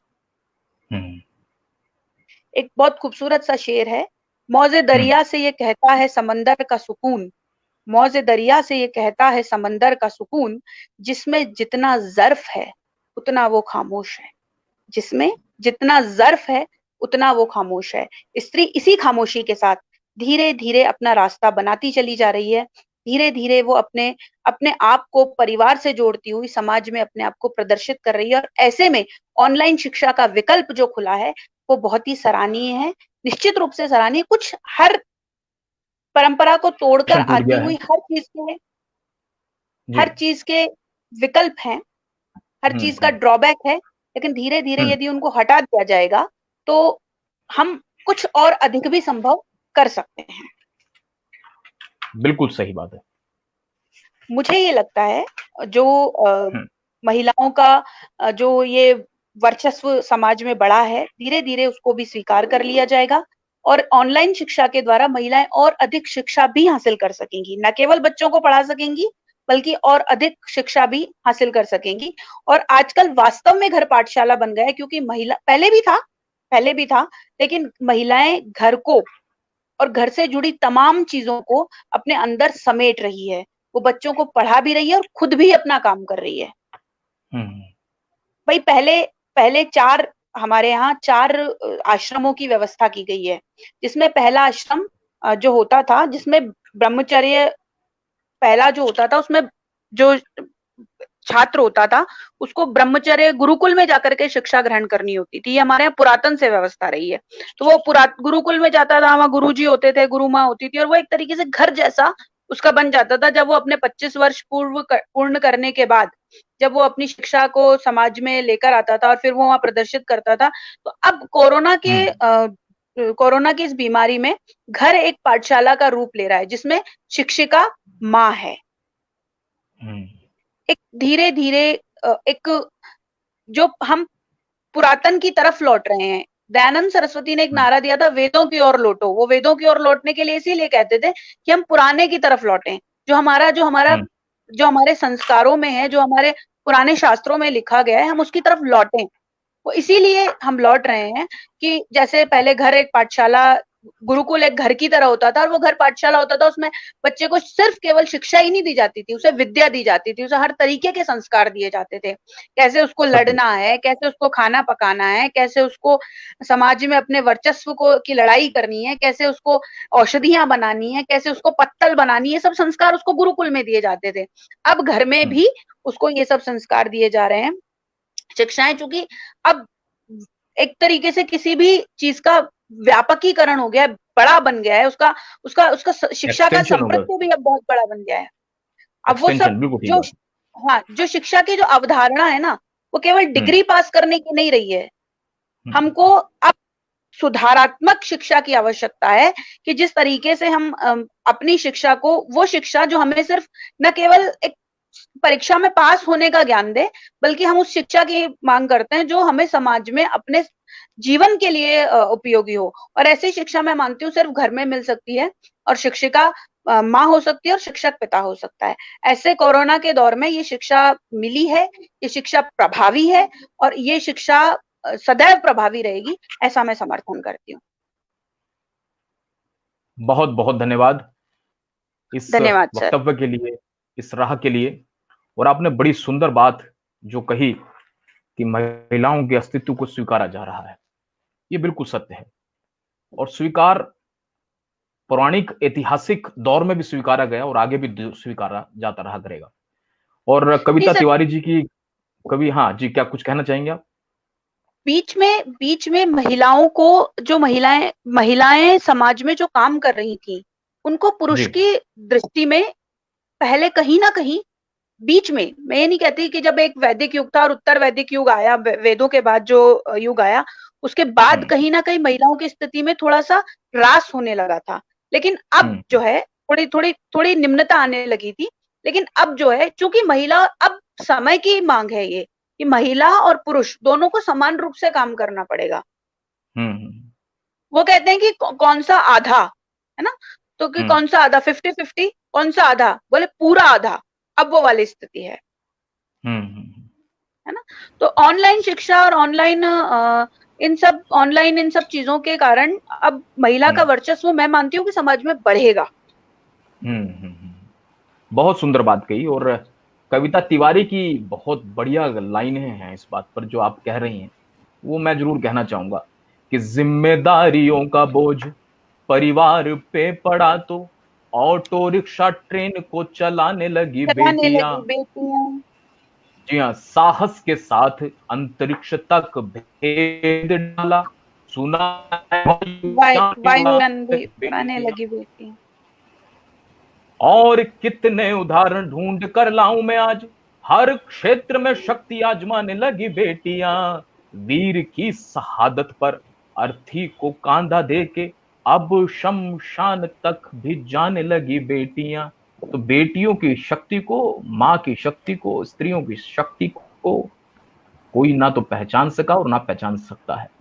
ठीक, आज हम जिस राह पर हैं अपनी मातृ शक्ति के कारण हैं। हम जहां जाएंगे मातृशक्ति के कारण जाएंगे। और महर्षि मनु ने भी इस बात को बड़ी रेखांकित तौर पर कहा है कि 10 उपाध्यायों से बराबर एक आचार्य होता है। महर्षि मनु ने कहा है कि 10 उपाध्यायों के बराबर एक आचार्य होता है, 100 आचार्यों के बराबर एक पिता होता है, और 1000 पिताओं से अधिक गौरवपूर्ण माँ होती है। और माँ अगर निर्धारित कर ले तो घर ही पाठशाला होता है, और पाठशाला हर हालत में बनेगा, और वहीं से संस्कार और संस्कृति का रोपण उनके बालकों में, उसके संतान में होगा। तो बहुत बहुत धन्यवाद डॉक्टर पूर्णा शुक्ला जी, जयपुर से हमारे बीच में इन विचारों को रखने के लिए आपका हृदय से आभार। और अब मैं सीधा रुख कर रहा हूं ओज की वाणी को। राजधानी दिल्ली से हमारे बीच में हमारे संस्थापक, पुनरुत्थान के संस्थापक प्रोफेसर डॉक्टर दिलीप जी हैं। विजन मिशन से आपने हम सबको रूबरू कराया। मैं निवेदन करता हूं कि आप जो है आए और इस विषय पर अध्यक्षीय भाषण से पहले अपने विचार प्रस्तुत करें। मीरा सर जी, एक मिनट रुकना चाहूंगा। हाँ बताइए। अभी हमारे साथ श्रीवास्तव जुड़ी हुई है। अच्छा, वॉइस कॉल से, हाँ वॉइस कॉल से जुड़ी हुई है, तो मैं उनके मैसेज आप लोग के पास शेयर कर रहा हूँ। जी जी जी, बहुत सुंदर। जी नमस्कार, मेरी आवाज आ रही है? जी जी बिल्कुल आ रही है। साधना श्रीवास्तव जी हमारे साथ में जुड़ चुकी हैं और उनकी आवाज को मैं आपके सामने सम्मुख पेश कर रहा हूँ। जी साधना जी। आवाज आ रही है? जी बिल्कुल। आवाज आ रही है? हेलो जी आवाज आ रही है। हाँ, नमस्कार। जैसे कि चर्चा चल रही है कि ऐसे गृह प्रवेश के दौरान घर बनी पाठशाला, तो कुछ तकनीकी दिक्कतों के कारण मैं आपको आवाज से ही संदेश दे पा रही हूँ। और पाठशालाओं के बारे में जब भी बात कही जाती है या महिलाओं की जब भी बात होती है, तो एक छोटा सा कोटेशन मैंने कहीं देखा था उससे कि एक घर का गूगल होती है महिलाएं, एक घर का गूगल होती है महिलाएं, आपकी भावनाओं से लेकर छोटे से छोटा सामान रखा है, ये सब बता देती है महिलाएं। तो महिलाएं न सिर्फ पाठशाला गृह प्रवेश के दौरान क्या, हर वक्त वो एक ऐसे काम करती है, हमें सिखाती है और बताती है। परंतु वर्तमान में जो लॉकडाउन की चुनौतियां चल रही है, उस समय में हम देख सकते हैं कि घर जो एक पाठशाला बन चुके हैं, और ये पाठशाला न सिर्फ पढ़ाई से जुड़े हुए बल्कि व्यक्तिगत अनुभव भी दिया जाता है। अगर मैं इस बारे में आपको बताना चाहूँ तो मुझे लगता है कि एक विस्तार है कि बच्चे भी ऑनलाइन से पढ़ रहे हैं, हम लोग प्रोग्राम के दौरान जुड़ रहे हैं, कई सारी चुनौतियों का भी सामना कर बहुत कुछ सीख रहे हैं। घर में बैठ से लेके रसोई तक हर चीज को सीखने सिखाने का कार्यक्रम चल रहा है इस दौर पे। तो जो सबसे बड़ी चुनौती आ रही है ऑनलाइन, जैसे कि अभी आप देखें तकनीक की वजह से मैं सिर्फ आपसे वॉइस तक पहुंच पा रही हूँ, ये मानसिक स्तर पे, स्वास्थ्य स्तर पर, मूल्यों, संस्कार और समाजीकरण में कितना आगे सकते हैं। तो ऐसे में महिलाओं की भूमिका अहम हो जाती है। जैसे मुझे पहले मैम ने कहा कि पुरुष हमेशा बाहर घूमते रहते हैं तो उनको थोड़ी कम दिक्कत आती है, ज्यादा दिक्कत आ रही है, महिलाएं उस टाइप से ले रही है। लेकिन मेरा मानना है कि चाहे घरेलू महिला हो, ऑफिस में कार्यरत महिला हो, या फिर कोई भी हो, चाहे वो अकेले रह रही हो या परिवार के बीच में रह रही हो, वर्तमान परिप्रेक्ष्य में ऑनलाइन वो घर में रहती कुछ ना कुछ सीख रही है, सिखा रही है। तो लॉकडाउन के परिवेश में ये कहना बहुत ही उचित होगा कि जो घर बैठे हम बहुत कुछ सीख भी रहे हैं और सिखा भी रहे हैं। बस आवश्यकता है कि उन चुनौतियों का समाधान कैसे निकालें और कैसे करें। बहुत बहुत मैं धन्यवाद देना चाहूंगी नीरज जी का, दिलीप सर का, राकेश जी का, कि इतनी चुनौतियों के बाद भी वो वॉइस मैसेज ले रहे हैं मेरा और जो चीजें हैं। तो मुझे लगता है कि आवाज आप से सुन पा रही हैं। जी बिल्कुल आप जी धन्यवाद। तो जब पाठशाला की बात कर रहे हैं तो यहाँ पे हम सिर्फ पढ़ाई के स्तर की बात नहीं करते, शिक्षा जगत के व्यावसायिक चीजों को हम तुरंत देख रहे हैं कि हाँ ऑनलाइन क्लासेस हो रही हैं और हम शिक्षा जगत में वर्तमान जो भी चैलेंजेस उसको देख ले रहे हैं, ऑनलाइन पढ़ ले रहे हैं। लेकिन यहाँ पे हमारी जिम्मेदारी दोहरी हो जाती है। जिम्मेदारी मेरा मन कहने का है कि महिलाओं की, क्योंकि महिलाओं को कहीं ना कहीं गृह कार्य भी करनी है, बच्चों को भी देखना है, अपने छात्रों को भी देखना है, परिवार को भी संभालना है और साथ में अपने अनुभवों को साझा भी करना है। ऐसे में मेरा मानना है कि महिलाओं को मानसिक चुनौती का सामना ज्यादा करना पड़ेगा, उन्हें ज्यादा संबल रहना पड़ेगा और उन्हें अपने समय को सही तरीके से सदुपयोग करना पड़ेगा। परंतु ये इतिहास गवाह रहा है कि जब जब संकट आए हैं, चाहे वो प्राचीन काल रहा हो या वर्तमान का काल रहा हो, महिलाओं ने अच्छी साझेदारी की है और पुरुषों ने भी उनका सहयोग दिया है। ये समाज एक साझा निर्माण के दौरान चला है। तो जो इस वक्त की स्थितियां चल रही हैं या गृह प्रवेश के दौरान हम लोग जो भी सीख रहे हैं, पढ़ रहे हैं, ये कहीं ना कहीं एक बदलाव की ओर इशारा करता है। हम Zoom app, Google Meet, Webex, Facebook Live, YouTube, कई सारे ऐसे साधन है जिनसे जुड़ रहे हैं, सीख रहे हैं। बस मेरा यही कहना है कि इसको सिर्फ शिक्षा स्तर तक ना रखा जाए। ये जो पाठशाला है ये कहीं ना कहीं हमें जीवन के पाठ पढ़ा रही है। कहीं ना कहीं आप देख रहे हैं हर घर में पुरुष भी कुछ पका रहे हैं, बच्चे भी कुछ पका रहे हैं, खाना बनाना भी सीख रहे हैं, अनुभव से सीख रहे हैं। तो औपचारिक और प्रत्यक्ष और अप्रत्यक्ष दोनों प्रकार की शिक्षाएं हम गृह प्रवेश के दौरान कर पा रहे हैं, गृह प्रवेश में, लॉकडाउन के दौरान में। बस दिक्कत यही है कि जो चुनौतियां हैं उनको देखना है और जो इसके सफल चीजें हैं कि हम संवाद कर सकते हैं, वैश्विक तक पहुंच सकते हैं।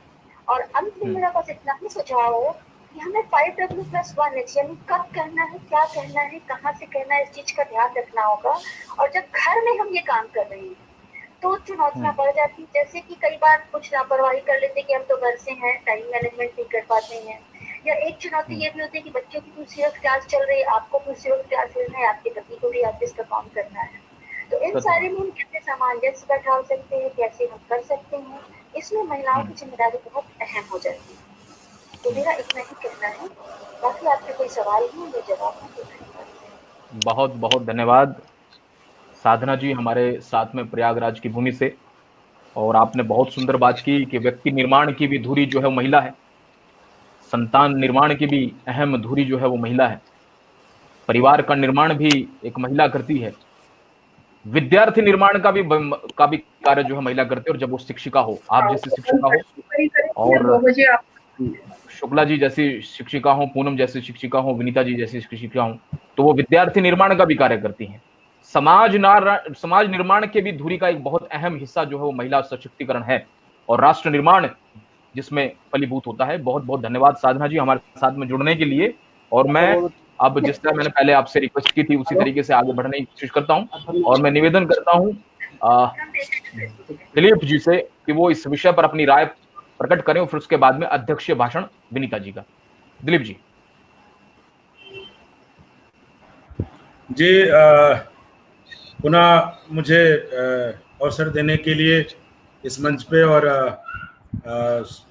देश की आधी आबादी को रिप्रेजेंट करने वालों के साथ मुझे शामिल करने के लिए आपका पुनः धन्यवाद।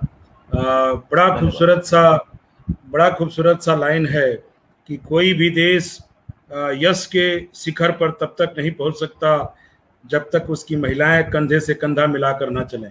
मुझे लगता है कि आज के वक्तव्य में पूर्व जो वक्ताएं रहे हैं, जो वक्ता लोग रहे हैं, जो जो जो हमारी बहनें रही हैं, उन्होंने बड़ा विस्तार से महिलाओं के महत्व को समझा है, और महिलाओं के जो प्रभाव है इस गृह प्रवास के दौरान घर बने पाठशाला, खासकर महिलाओं के संदर्भ में, ये एक अच्छी संदर्भ में विमर्श के तरफ लेकर के जा रहा है। बड़ी सारी बातें हुई, मैं ज़्यादा समय की भी कुछ सीमा है तो उसको ज़्यादा नहीं, लेकिन अपनी बातों को थोड़ा सा संक्षिप्त में रखने की कोशिश करूंगा। और खासकर तब जब महिलाओं के संदर्भ में बात करनी हो तो, और जब आपके समक्ष और आपके पूर्व 3 सशक्त महिलाओं ने अपनी बात रखती हो तो आपके बोलने के लिए कुछ रह नहीं जाता।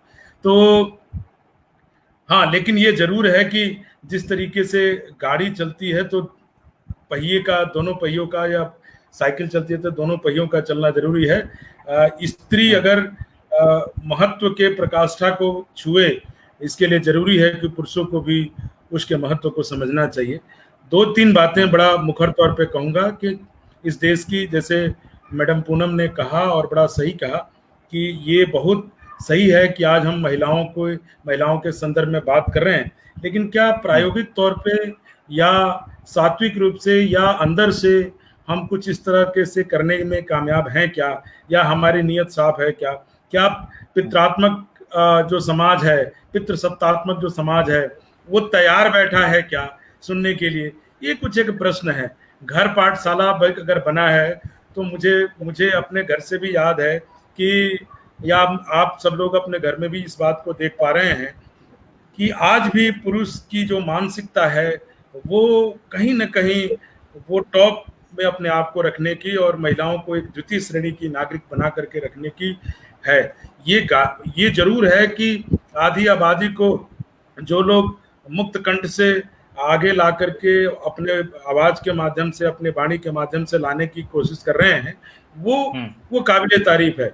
लेकिन हमें ये अभी भी समझना होगा, उस रूप में हमें ये कोशिश करनी होगी कि महिलाओं के इन समस्याओं के जड़ में मुझे लगता है कि महिलाएं ही हैं, महिला ही है। क्योंकि अगर एक बालक पैदा होता है और एक बिटिया पैदा होती है तो बालक को जो छूट दी जाती है शायद बिटियाओं को उतनी छूट नहीं मिलती, बेटियों को उतनी छूट नहीं मिलती। कल को अगर बालक शाम को देर घर से आता है, इस लॉकडाउन के सिचुएशन में वो घूमने भी चला जाए, या अगर सामान्य स्थिति में भी वो घूमने चला जाता है और वो देर से भी आता है, तो माता उससे प्रश्न ज्यादा नहीं पूछती, बहुत कम घरों में पूछा जाता होगा। लेकिन अगर बेटी 5 मिनट 10 मिनट देर घर से पहुंचती है, चाहे किसी जरूरी कारणवश ही उसको रुकना पड़े, तो माताएं अक्सर कहती हैं कि तुम्हें पता है जमाना खराब है, तुम देर से आ रहे हो। ये सारी बातें जो हैं कहीं ना कहीं और आप देखिए, बिल्कुल लाइटर नोट पे मैं बात कर रहा हूँ, और हमें समझना भी चाहिए मूल जो कारण में वो पुरुष है, लेकिन दो महिलाएं एक दूसरे के प्रति बहुत अच्छा सद्भावना रखें, ऐसा नहीं है। मुझे लगता है कि शायद ये भी सोचने की जरूरत है। सास बहू की लड़ाई आपने सुनी होगी, बहू ससुर की लड़ाई आपने कम सुनी होगी। तो सास भी महिला को रिप्रेजेंट करती है, बहू भी महिला श्रेणी को रिप्रेजेंट करती है। कारण जबकि दोनों महिलाएं नहीं है का झगड़ा की, कारण तो पुरुष है, पुरुष के कारण दोनों लड़ रही होती हैं, दोनों के मूल में पुरुष है। तो पुरुष होने के नाते उस पीड़ा को मैं थोड़ा सा जो समझ पाया हूं, मैं बड़ा अच्छा कहा जाता है कि जीवन की कला को अपने हाथों से साकार कर नारी ने सभ्यता और संस्कृति का रूप निखारा है। नारी का अस्तित्व ही सुंदर जीवन का आधार है। ये जो सोचने की प्रक्रिया है, इस तरीके से जो हम सोच पाते हैं, वो एक तरीका है कि घर कैसे पाठशाला बने। और मैं लास्ट में कुछ जरूर बोलूंगा, लेकिन ये जरूर है कि आज जो एक पैंडेमिक सिचुएशन में महिलाओं का एक रोल बढ़ा है घर में, उनके लिए तो हमेशा से ही पैंडेमिक, पूनम जी ने बिल्कुल सही कहा, प्रणव शुक्ला ने बिल्कुल सही कहा, डॉक्टर साधना ने बिल्कुल सही इंगित किया उस तरफ कि पैंडेमिक तो उनके लिए हमेशा होता है। केवल मात्र अंतर ये हो गया कि पहले वो घर से थोड़ा बहुत बाकी के बाहर के कार्यों के लिए जा पाती थी, हाउस होल्ड वर्क के लिए भी जा पाती थी, स्कूल छोड़ना है तो बच्चों को जा पाती थी। हस्बैंड तो देर से सो करके उठ रहा है ज्यादातर, और बच्चों को स्कूल अगर लेकर गया तो उसमें भी उसके टर्म्स एंड कंडीशन होते हैं, और फिर वो ऑफिस चला जाता है। तो सारी जिम्मेदारियां महिलाएं जिस तरीके से संभालती हैं घर में, और उसके बाद भी एक उफ तक नहीं निकलता। अगर आप सभी साथियों ने पढ़ा हो माई मदर एट 66, कि अब देखिए एक 12th क्लास का चैप्टर है, सीबीएसई का चैप्टर है, माई मदर एट 66, उसमें कहता है कि जिस तरीके से माँ जो है 365 24/7/365 लगातार, उसके लिए तो कोई छुट्टी है ही नहीं। मदर्स डे हम जरूर मनाते हैं, ये पश्चिमी सभ्यता का एक अच्छा एक थैंक यू बोलने का एक हमारे वहाँ रिवाज है। हालांकि वो अलग बहस का विषय है। पश्चिमी सभ्यता में चूंकि जो आज माँ है जिस घर में, वो कल भी उसी घर में, चूंकि वहां का सभ्यता ऐसा है, वो माँ बनी रहे या कहीं और किसी घर में चला जाए, तो एक स्पेसिफिक डेज थैंक यू बोलने का लिए। हमारे वहां तो एक कंसेप्ट है साहब, वैदिक परंपरा है, जिस तरह प्रणव शुक्ला ने, डॉक्टर नेचकर सिंह जी ने आपने कहा कि मातृदेवो भव पितृदेवो भव। हम तो शक्ति और परिपक्वता का जो एग्जाम्पल मानते हैं, जो पावर का एग्जाम्पल मानते हैं, वो मातृ शक्ति को ही मानते हैं। हमारे वहां शक्ति स्त्रीलिंग है, ये जानना बहुत जरूरी है। बड़ी खूबसूरत सी लाइन है, मैं इसको उस रूप में समेटने की कोशिश करता हूं। हजारों फूल चाहिए एक माला बनाने के लिए, हजारों फूल चाहिए एक माला बनाने के लिए, हजारों दीपक चाहिए एक आरती सजाने के लिए, हजारों बूंद चाहिए समुद्र बनाने के लिए, पर एक स्त्री अकेली ही काफी है घर को स्वर्ग बनाने के लिए। आप समझिए इस बात को। ये जो पाठशाला है, प्राइमरी पाठशाला, आप सोचिए बच्चा जब निकलता है तो उसकी सबसे पहला आकर्षण और लगाव माँ के साथ होता है, लेकिन वो माँ ही सिखाती है कि ये तुम्हारे पापा हैं, तुम्हारे चाचा हैं, ये इन लॉज हैं, और उसके बाद से धीरे धीरे माँ ही उसको सिखाती है खाना खिलाना। तो जो प्राइमरी एजुकेशन है उसकी घर बने पाठशाला, वो तो शुरू से ही उस दौर में रही है, वो करती रही है। हाँ, यहाँ पर इस समय इस पैंडेमिक कंडीशन में गृह प्रवास के दौरान या गृहवास के दौरान ये मानना पड़ेगा कि पुरुष जो मैच्योर पुरुष है, जो परिपक्व पुरुष है, वो भी, उसके लिए भी पाठशाला का काम करती है। आपको ये जानना जरूरी है और समझना भी जरूरी है। यह अध्ययन का विषय है। पूनम जी मीडिया से हैं, विनीता मैम सीनियर यहाँ पर बैठी हैं, आप जानते हैं कि इन दिनों में इस पैंडेमिक सिचुएशन में महिलाओं के पुरुषों के अत्याचार का भी शिकार होना पड़ा है। ये रिपोर्ट अभी आएगी तो बड़ा भयानक होगा, इसको जानना है। वो तरह तरह के प्रताड़ना, शारीरिक प्रताड़ना, मानसिक प्रताड़ना और तरह तरह के टोंट का शिकार होना, यानी व्यंग्यात्मक वाणियों से उनके जिगर को छलनी करना। और वो होने के बावजूद भी आप मान के चलिए कि महिलाएं हमेशा तत्पर हैं, पति परमेश्वर होता है, बच्चे उसके लिए पूरे संसार हैं, उनकी पूरा दुनिया है। ये जानना बहुत हमारे लिए जरूरी है। हम अक्सर कहते हैं इस बात को, थोड़ा सा मैं अगर थोड़ा सा किनारे से अगर इसको समझने की कोशिश करूं तो माँ वो केवल हम कहते हैं कि जब घर में बेटी पैदा होती है तो कहते हैं हम लोग, पुरुष होने के नाते मेरी भी एक बिटिया है, आप लोगों के घर में भी बेटियां हैं, मैं कहता हूं कि मेरी माँ तो वहां बैठी है। बेटियां जब बड़ी होती रहती हैं तो पिता को माँ के समान ट्रीट करती हैं, पिता को उस तरह संभालती हैं, वो अपने घर को भी संभालती हैं।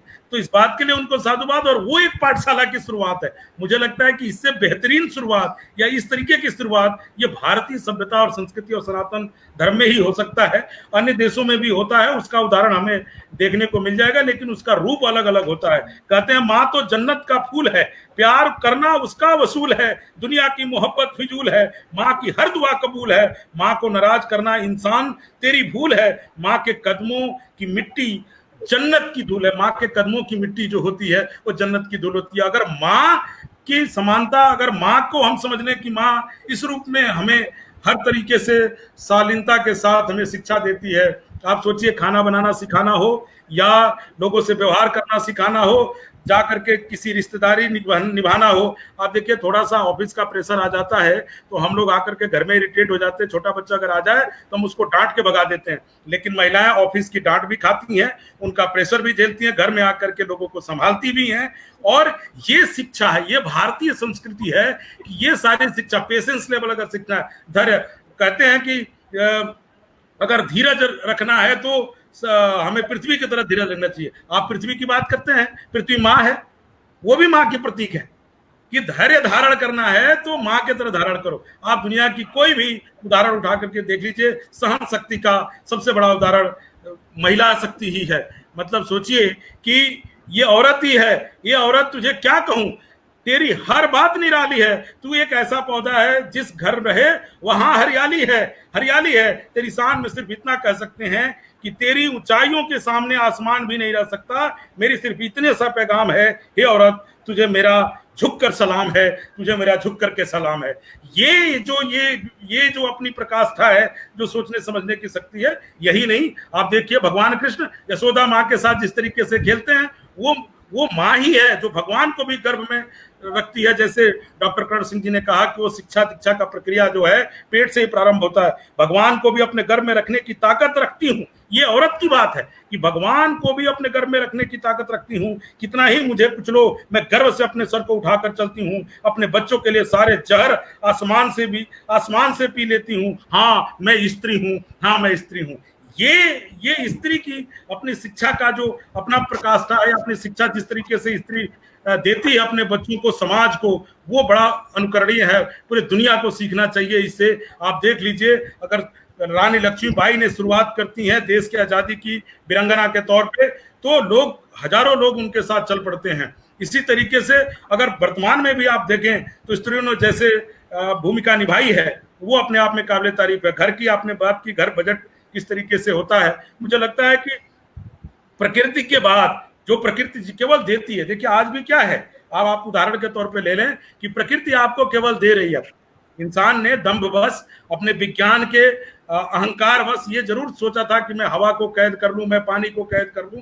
आज विषम परिस्थिति में, आज देखिए क्या अजीब सी परिस्थिति उत्पन्न हुई है कि सबको कैद करने चला था ये मनुष्य जाति, आज खुद घर में कैद होकर के रह गया है इस लॉकडाउन के सिचुएशन में। प्रकृति आज भी आजाद है, हवा आज भी आजाद है, पानी आज भी आजाद है और स्वच्छ हो गया है। कल मैंने देख रहा था एक रिपोर्ट, मथुरा में जमुना बिल्कुल क्लीन हो चुकी है। दिल्ली के वातावरण में सांस लेना आजकल आसान हो गया है। प्रकृति के बाद ईश्वर ने इस दुनिया में अपने सबसे शानदार हस्ताक्षर के रूप में स्त्री को दिया है। शायद इसी कारण प्रकृति, शक्ति, ममता, माया, क्षमा, तपस्या, आराधना, ये सब शब्द स्त्रीलिंग के शब्द हैं। और ये हमें जानना बहुत जरूरी है कि हमें स्त्री के रूप में अगर ये देखना है कि घर बने पाठशाला, और घर बन हमेशा से पाठशाला रहा है, वो एक सुदृढ़ीकरण ले, वो एक मजबूती ले, इसके लिए जरूरी है कि हमें स्त्री को उस रूप में देखना चाहिए। स्त्री ही है जो शिक्षा देती है।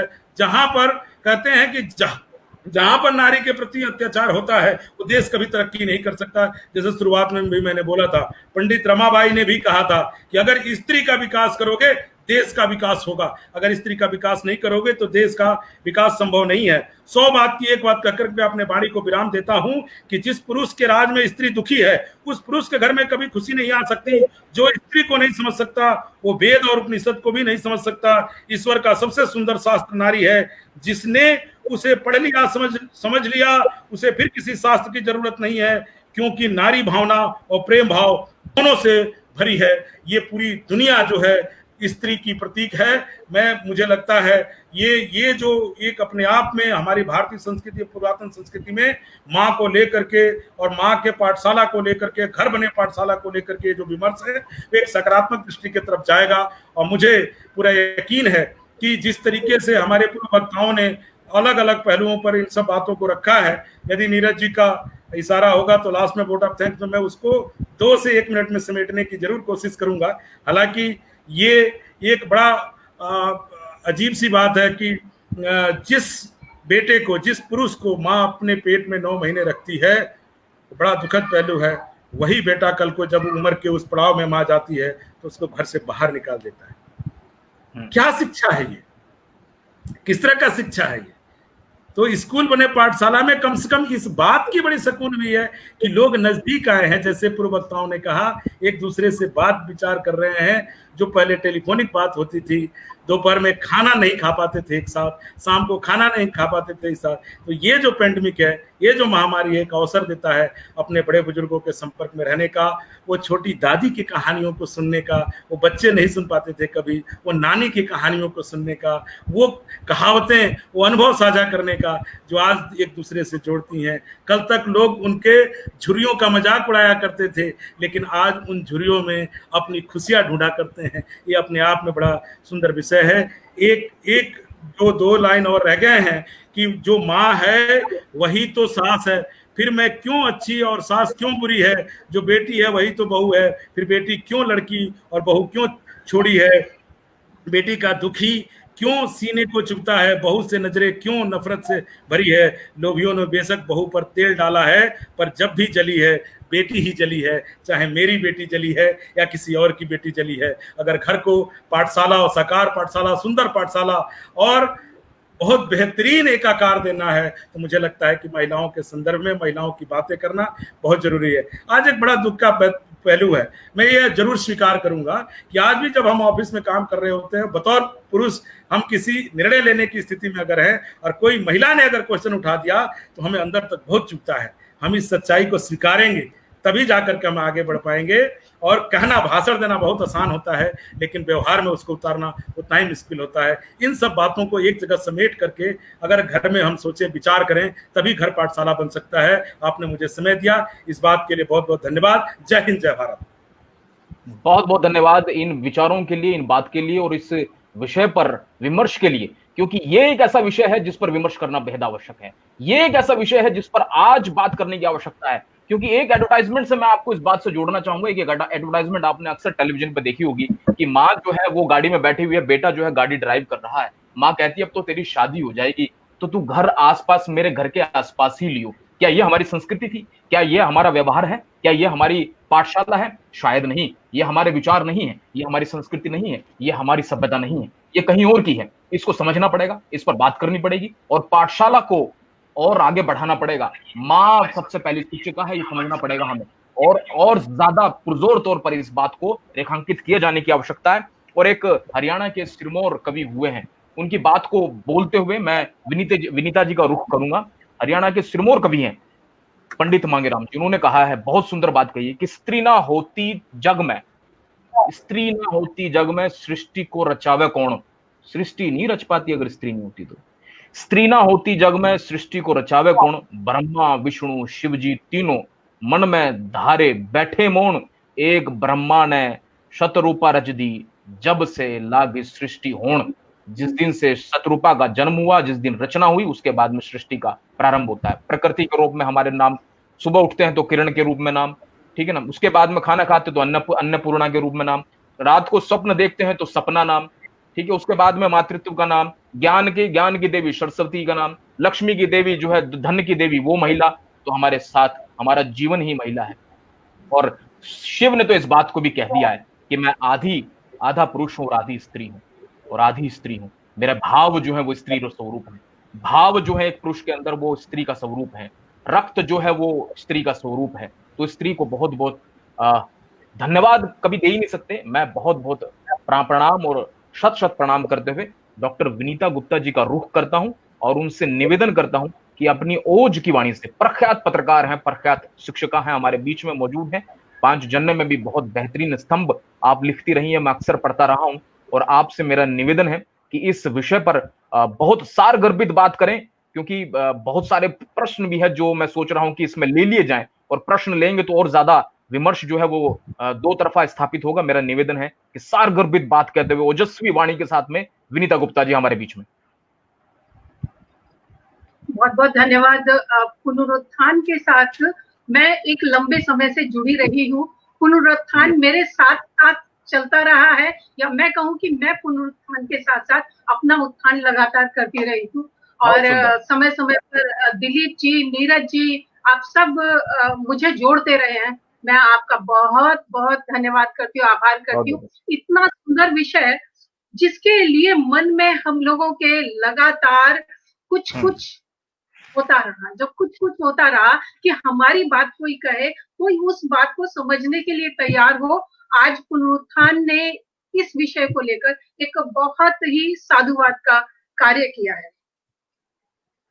जब नारी की बात होती है, अभी नीरज जी ने वहां से समापन किया कि वो लक्ष्मी भी है, वो सरस्वती भी है, वो दुर्गा भी है। मैं ये कहती हूँ, जब नारी को हम देवी ही मानते हैं तो हम उसी तरह से पूजा करें। या देवी सर्वभूतेषु शक्ति रूपेण संस्थिता, नमस्तस्यै नमस्तस्यै नमस्तस्यै नमो नमः। या देवी सर्वभूतेषु मातृ रूपेण संस्थिता, नमस्तस्यै नमस्तस्यै। या देवी सर्वभूतेषु विद्या रूपेण संस्थिता। यहाँ जब विद्या की बात आई तो वो एक गुरु के रूप में मौजूद है। विद्या रूपेण संस्थिता, तो विद्या वो स्वयं विद्या की देवी है, वो विद्या का स्वरूप है। हम लगातार इसी विषय पर बात कर रहे हैं। इस पेंडेमिक के दौरान, गृह प्रवास के दौरान हमारी एक बहुत बड़ी,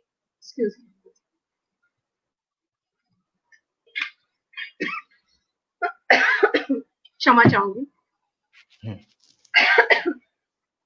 गृह प्रवास के दौरान एक नारी ने अपने आप को और बहुत तरह से एक्सप्लोर किया। ये एक ऐसा दौर था जो वो घर में रही, गृह प्रवास में रही, गृहवास में रही। पूनम जी और अभी प्राणु जी ने, आप सबने कहा कि जो ये हमारे स्वभाव में है घर में रहना।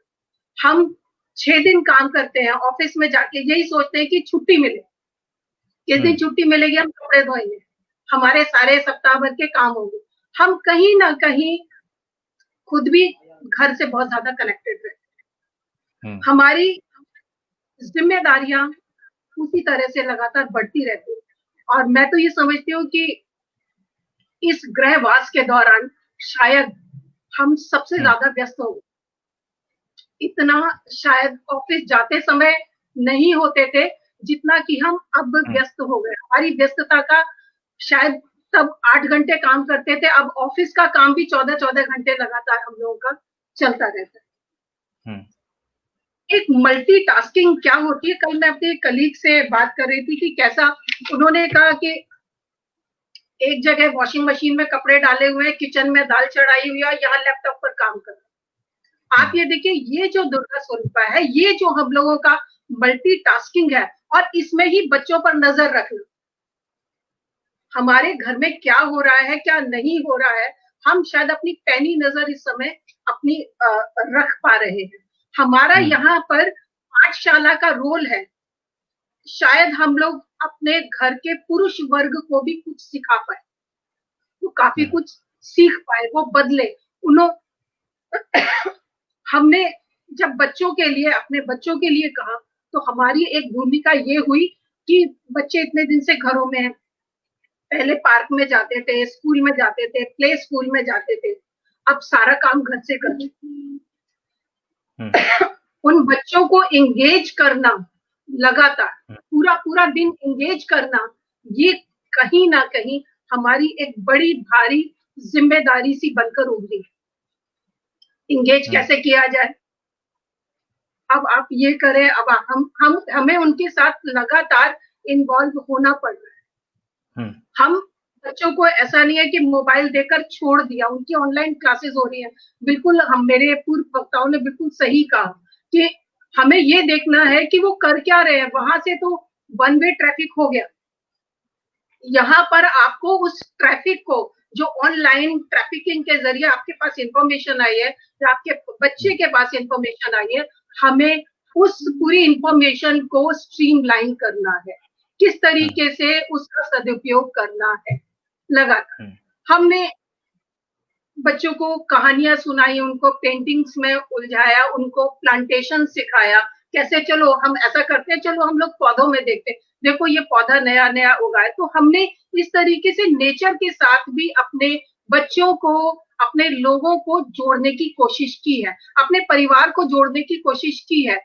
अगर हम योगा कर रहे हैं, हम एक्सरसाइज कर रहे हैं, हम अपने साथ में अपने बच्चों को, छोटे बच्चों को, चलो मैं ऐसा कर रही हूँ तो आप भी लगिए, तो जब साथ साथ करते हैं तो उसका एक आनंद अपने आप में ही बहुत बहुत सुखदायी आनंद है। लोगों ने शायद इसको लॉकडाउन और या कहे कि हम बंद हैं, हम कैद में हैं, हम कारावास में हैं, हमें अगर इस फीलिंग को हटा दे तो सच बताएं, मैं अपना व्यक्तिगत अनुभव बता रही हूँ कि जीवन में जो काम करना चाह रही थी, अपने लिए समय नहीं दे पा रही थी, कम से कम सुबह का 1 से 1.5 घंटा हम अपने लिए दे पा रहे। ये बात ठीक है कि उसके बाद जिस तरह से हमारा दिन शुरू होता है, ऑफिस का काम भी, घर का काम भी और घर के लोगों को भी सबको संभालना, वो अपने आप में एक बहुत बड़ी चुनौती लगातार बन जाती है हम लोगों के लिए।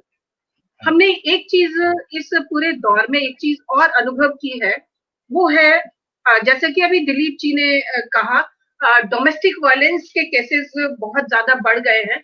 सिर्फ डोमेस्टिक वायलेंस फिजिकली नहीं है, मैं एक चीज का और उल्लेख करना चाहूंगी कि साइबर क्राइम अगेंस्ट वीमेन बहुत ज्यादा बढ़ा है।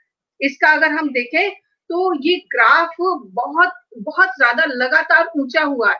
साइबर क्राइम अगेंस्ट वीमेन, लोगों की जो फ्रस्ट्रेशन है, क्योंकि स्क्रीन टाइम बढ़ गया है, हमारा ऑनलाइन वक्त लगातार बढ़ गया है, खाली बैठे हुए लोग हैं, दे आर टारगेटिंग, वो टारगेट कर रहे हैं महिलाओं को कहीं ना कहीं। तो इस तरीके से उनको हेल्प करने के लिए मैं अपने संभाषण में एक नंबर शेयर करना चाहूंगी। एक सखी हेल्पलाइन करके नंबर है, सखी हेल्पलाइन, जो भी मुझे सुन रहे हैं वो कृपया इसको नोट कर लें।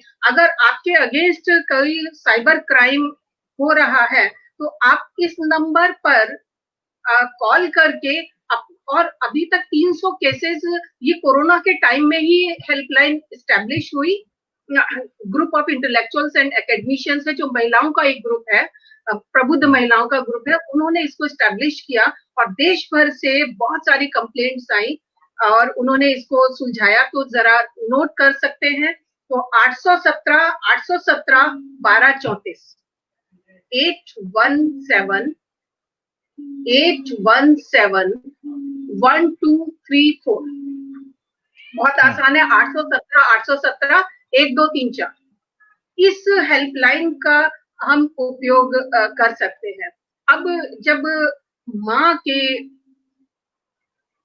एक गुरु रूप में और घर को पाठशाला के रूप में बनाने की बात हम लोग कर रहे हैं, तो सच पूछे तो आप जो करते हैं वो कहीं ना कहीं आपके घर के लोगों के लिए सीख होती है।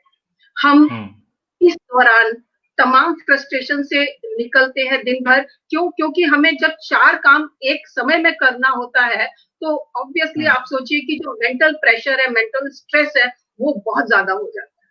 और उसके अलावा आपके घर के लोगों की एक्सपेक्टेशंस भी आपके साथ, तो वो जो एक्सपेक्टेशंस है ना, वो कहीं ना कहीं आपको बहुत स्ट्रेस में डाल देती है। इसके लिए मैं चाहती हूँ कि अगर हम कहीं ना कहीं थोड़ा सा स्पिरिचुअलिज्म से जुड़े,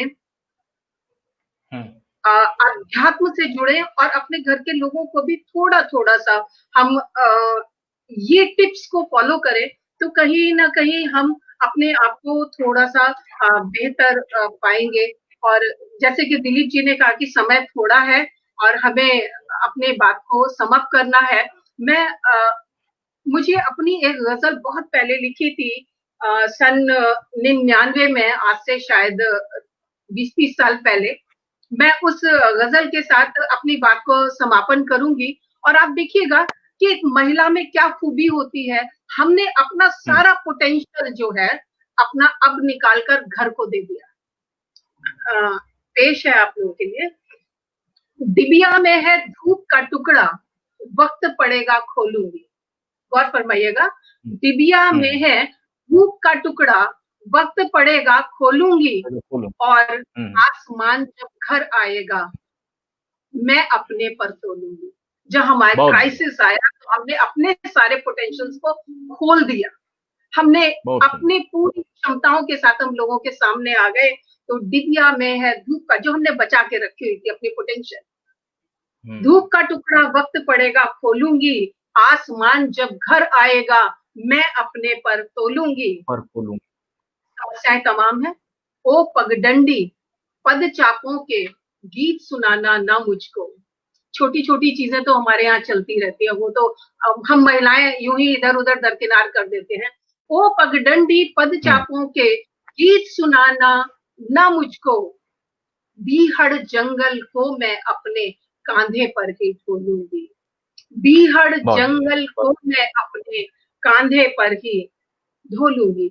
महिला है तो महिला के साथ कहीं ना कहीं एक परंपरा चलती, संस्कार चलते, और वही संस्कार हमारी पीढ़ी को मिलते हैं, आने वाली पीढ़ी को मिलते हैं। शेर आपके सामने है। नन्हा बिरवा तुलसी का अपने आंगन में बोलूंगी। नन्हा बिरवा तुलसी का अपने आंगन में बोलूंगी। कोई राम मिलेगा तो, कोई राम मिलेगा तो मैं भी बोलूंगी। जैसा कि अभी दिलीप जी ने कहा कि हमारी नियत साफ होनी चाहिए, तो उसी से है कि राम भी तो होना चाहिए। कोई राम मिलेगा तो मैं भी उसके पग धोलूंगी। और डिबिया में है धूप का टुकड़ा, वक्त पड़ेगा खोलूंगी। और अंतिम इसका बंद है। सुनो हवेली हूं मैं, सुनो हवेली हूं मैं, मेरे पीछे ठोस विरासत है। महिला बहुत मजबूत है, बहुत मजबूत है। सुनो हवेली हूं मैं, मेरे पीछे ठोस विरासत है, कच्ची नहीं नींव इतनी कि आसानी से डोलूंगी। कच्ची नहीं नींव इतनी कि आसानी से डोलूंगी। डिबिया में है धूप का टुकड़ा, वक्त पड़ेगा खोलूंगी, आसमान जब घर आएगा मैं अपने पर तोलूंगी। मुझे लगता है कि महिलाओं में वो ताकत है। तो सही इस लॉकडाउन के इस गृहवास के दौरान उन्होंने अपने आप को बहुत एक्सप्लोर किया है, जो वो ऑफिस में नहीं की वजह से मन में दबा रह जाता था। मैं घर में हूं तो मैं ये करूंगी, मैं हूं तो अपनी, चाहे वो खाना बनाने के एक आनंद है, कुकिंग का भी एक प्लेजर है, उसको भी हमने एंजॉय किया। सिलाई करना था, कढ़ाई करना था, घर की सफाई करनी थी, घर को मैनेज करना था, खूब सारी बातें पति के साथ, बच्चों के साथ, एक इतना बढ़िया, इसको लॉकडाउन नहीं, मुझे लगता है, मैं समझती हूँ ये interlocking with in the family. बहुत बहुत धन्यवाद। बहुत बहुत धन्यवाद आपका, बहुत बहुत इस्तकबाल आपका, बहुत बहुत धन्यवाद इन विचारों के लिए। महिलाओं के इस संवेदनशील दायित्व को बताने के लिए हम सभी दर्शकों को, जो हमारे दर्शक फेसबुक लाइव से हमारे साथ में जुड़े हुए हैं, ना जाने कितने शुभकामनाएं आपके लिए, बहुत सारी शुभकामनाएं आ रही हैं। बहुत अच्छा विनीता जी, बहुत ही सुंदर लाइनें। लॉकडाउन में वाकई पाठशाला बन जाए, महेश गुप्ता जी कह रहे हैं। वैसे भी माँ बच्चों की पहली शिक्षिका होती है। महेश गुप्ता जी कह रहे हैं अगर आज महिलाएं अपने से दुगना व्यस्त हो गई, इसलिए हम पुरुषों को भी हम हर काम के साथ बांटना चाहिए। वक्ताओं की राय क्या है, इस पर एक सवाल ले लेंगे। और नारी शक्ति को नमन कह रही हैं यादव, अनु यादव जी विनीता जी को बहुत बहुत धन्यवाद कह रही हैं। खुद दिलीप जी कह रहे थे कि बहुत बहुत सुंदर वक्तव्य विनीता जी का, विनीता जी को बहुत बहुत स्वागत, विनीता जी को बहुत बहुत बधाई। मुक्ता चतुर्वेदी जी कह रही हैं बहुत बहुत धन्यवाद है आप सभी का इस संवेदनशील विषय पर, बहुत ही शानदार विषय पर, और स्त्री के वर्चस्व को रेखांकित करने वाले इस विमर्श, पुनरुत्थान विमर्श में आप सभी के शामिल होने और आपके सवाल पूछने के लिए। सुशील कुमार शर्मा जी कह रहे हैं नारी शक्ति को नमन, कोरोना काल में नारियों ने बहुत महत्वपूर्ण भूमिका निभाई है, इसमें कोई दो राय नहीं। सुशील शर्मा जी हमारे परम मित्र, हमारे दिलीप जी के और हमारे संयुक्त मित्र सुशील कुमार शर्मा जी, बहुत बहुत धन्यवाद आपका। और सीधा रुख करता हूं, अब सीधा रुख दिलीप जी का राजधानी दिल्ली की ओर, तो राजधानी दिल्ली लिए चलता हूं, आपको दिलीप जी का रुख करता हूं। दिलीप जी सिर्फ 2 मिनट में खत्म कीजिए, कुछ सवाल भी लेने। जी जी, बहुत बहुत स्वागत है। मुझे लगता है डॉक्टर साहब की कुछ प्रश्नों को अगर ले लें हाँ तो उसके बाद में औपचारिक रूप से मैं धन्यवाद प्रस्ताव ज्ञापित करूं, हाँ यदि हाँ कुछ हाँ, प्रश्नों महेश को जी ले का लिया ही जाए। जी बिल्कुल, बहुत एक सवाल है महेश गुप्ता जी का ही, जो वो सीधे पूछ रहे हैं कि वक्ताओं की राय इस पर क्या है कि ये लॉकडाउन में वाकई घर पाठशाला बन गए हैं। वैसे भी माँ बच्चे की पहली शिक्षिका होती है। अगर आज महिलाएं पहले से दुगुना व्यस्त हो गई हैं, इसलिए हम पुरुषों को भी हर काम में हाथ बटाना चाहिए। वक्ताओं की क्या राय है? तो वक्ताओं के तौर पर मैं विनीता जी से सवाल लेना चाहूंगा इस पर कि उसका जवाब क्या है, क्या मानती हैं आप? पुरुषों को भी हाथ बढ़ाना चाहिए या बटा रहे हैं या नहीं बढ़ा रहे हैं? राकेश जी से आग्रह है कि सभी को, हमारे माफी चाहता विमर्श हूँ, में राकेश जी से आग्रह है कि सभी को ले आए। हाँ, सबको ले आए, पूरे पूरे पैनलिस्ट जो हमारे थे उन सभी को ले आए, ठीक है ना, क्योंकि अब सवाल अलग अलग लोगों से होंगे। दिलीप जी ने बिल्कुल सही कहा था कि इस प्रश्न का उत्तर दिलीप जी के उसमें भी था कि नियत साफ होनी चाहिए, और नियत साफ हो तो वो काम भी करेंगे। और मुझे लगता है कि पुरुषों ने सीखा है। शायद मेरा बेटा बड़ा है और मेरे पति ने आज तक कभी जो काम नहीं किया था, अब ऑफिस जाने से पहले कम से कम इतना वो करना शुरू कर दिया है देखते देखते कि उन्होंने घर के कामों में बाकायदा हाथ बटाना शुरू किया, और जो कि आज तक कभी भी उन्होंने किया ही नहीं था।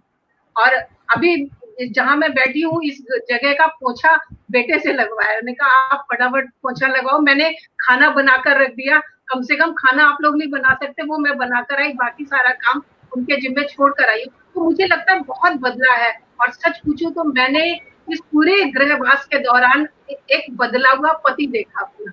शायद वो इतने बदल गए, इतना मतलब हेल्प करने लगे, मैंने कभी सोचा भी नहीं था। लेकिन ये शायद साथ रहने का।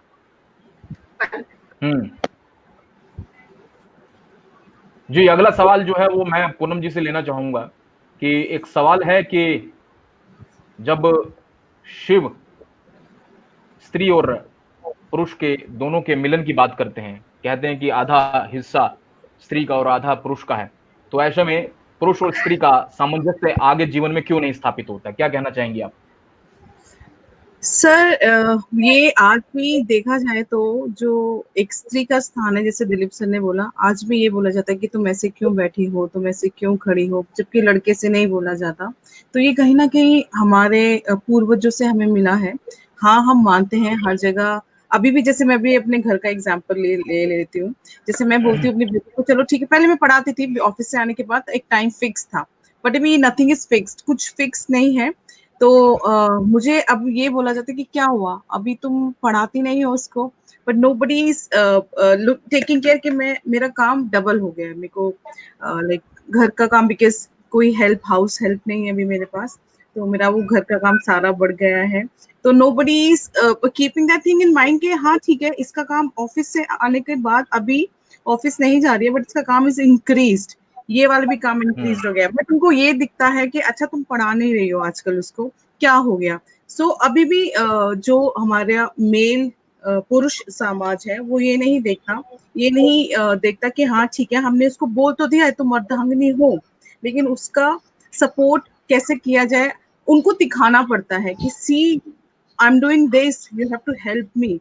तो अगर हम नहीं बोलेंगे तो हम अपना राइट कभी भी नहीं मिलेगा। और जो हम कहते हैं ना, हम हमेशा प्रिज्यूम करते हैं, no we are happy, we are happy, अगर हम बोलेंगे नहीं तो हमें कभी अपना राइट नहीं मिलेगा। अभी भी वी आर सेइंग अच्छा ठीक है, मुझे रियलाइज ही नहीं हुआ था कि हाँ मेरा ये सब काम एक्स्ट्रा हो गया, इसलिए मैं टाइम नहीं दे पा रही हूँ अपनी बेटी को। आई था कि ठीक है, आई ट्राई, बट मैंने सोचा बाद में कि नहीं यार, मेरा ये काम भी बढ़ गया है।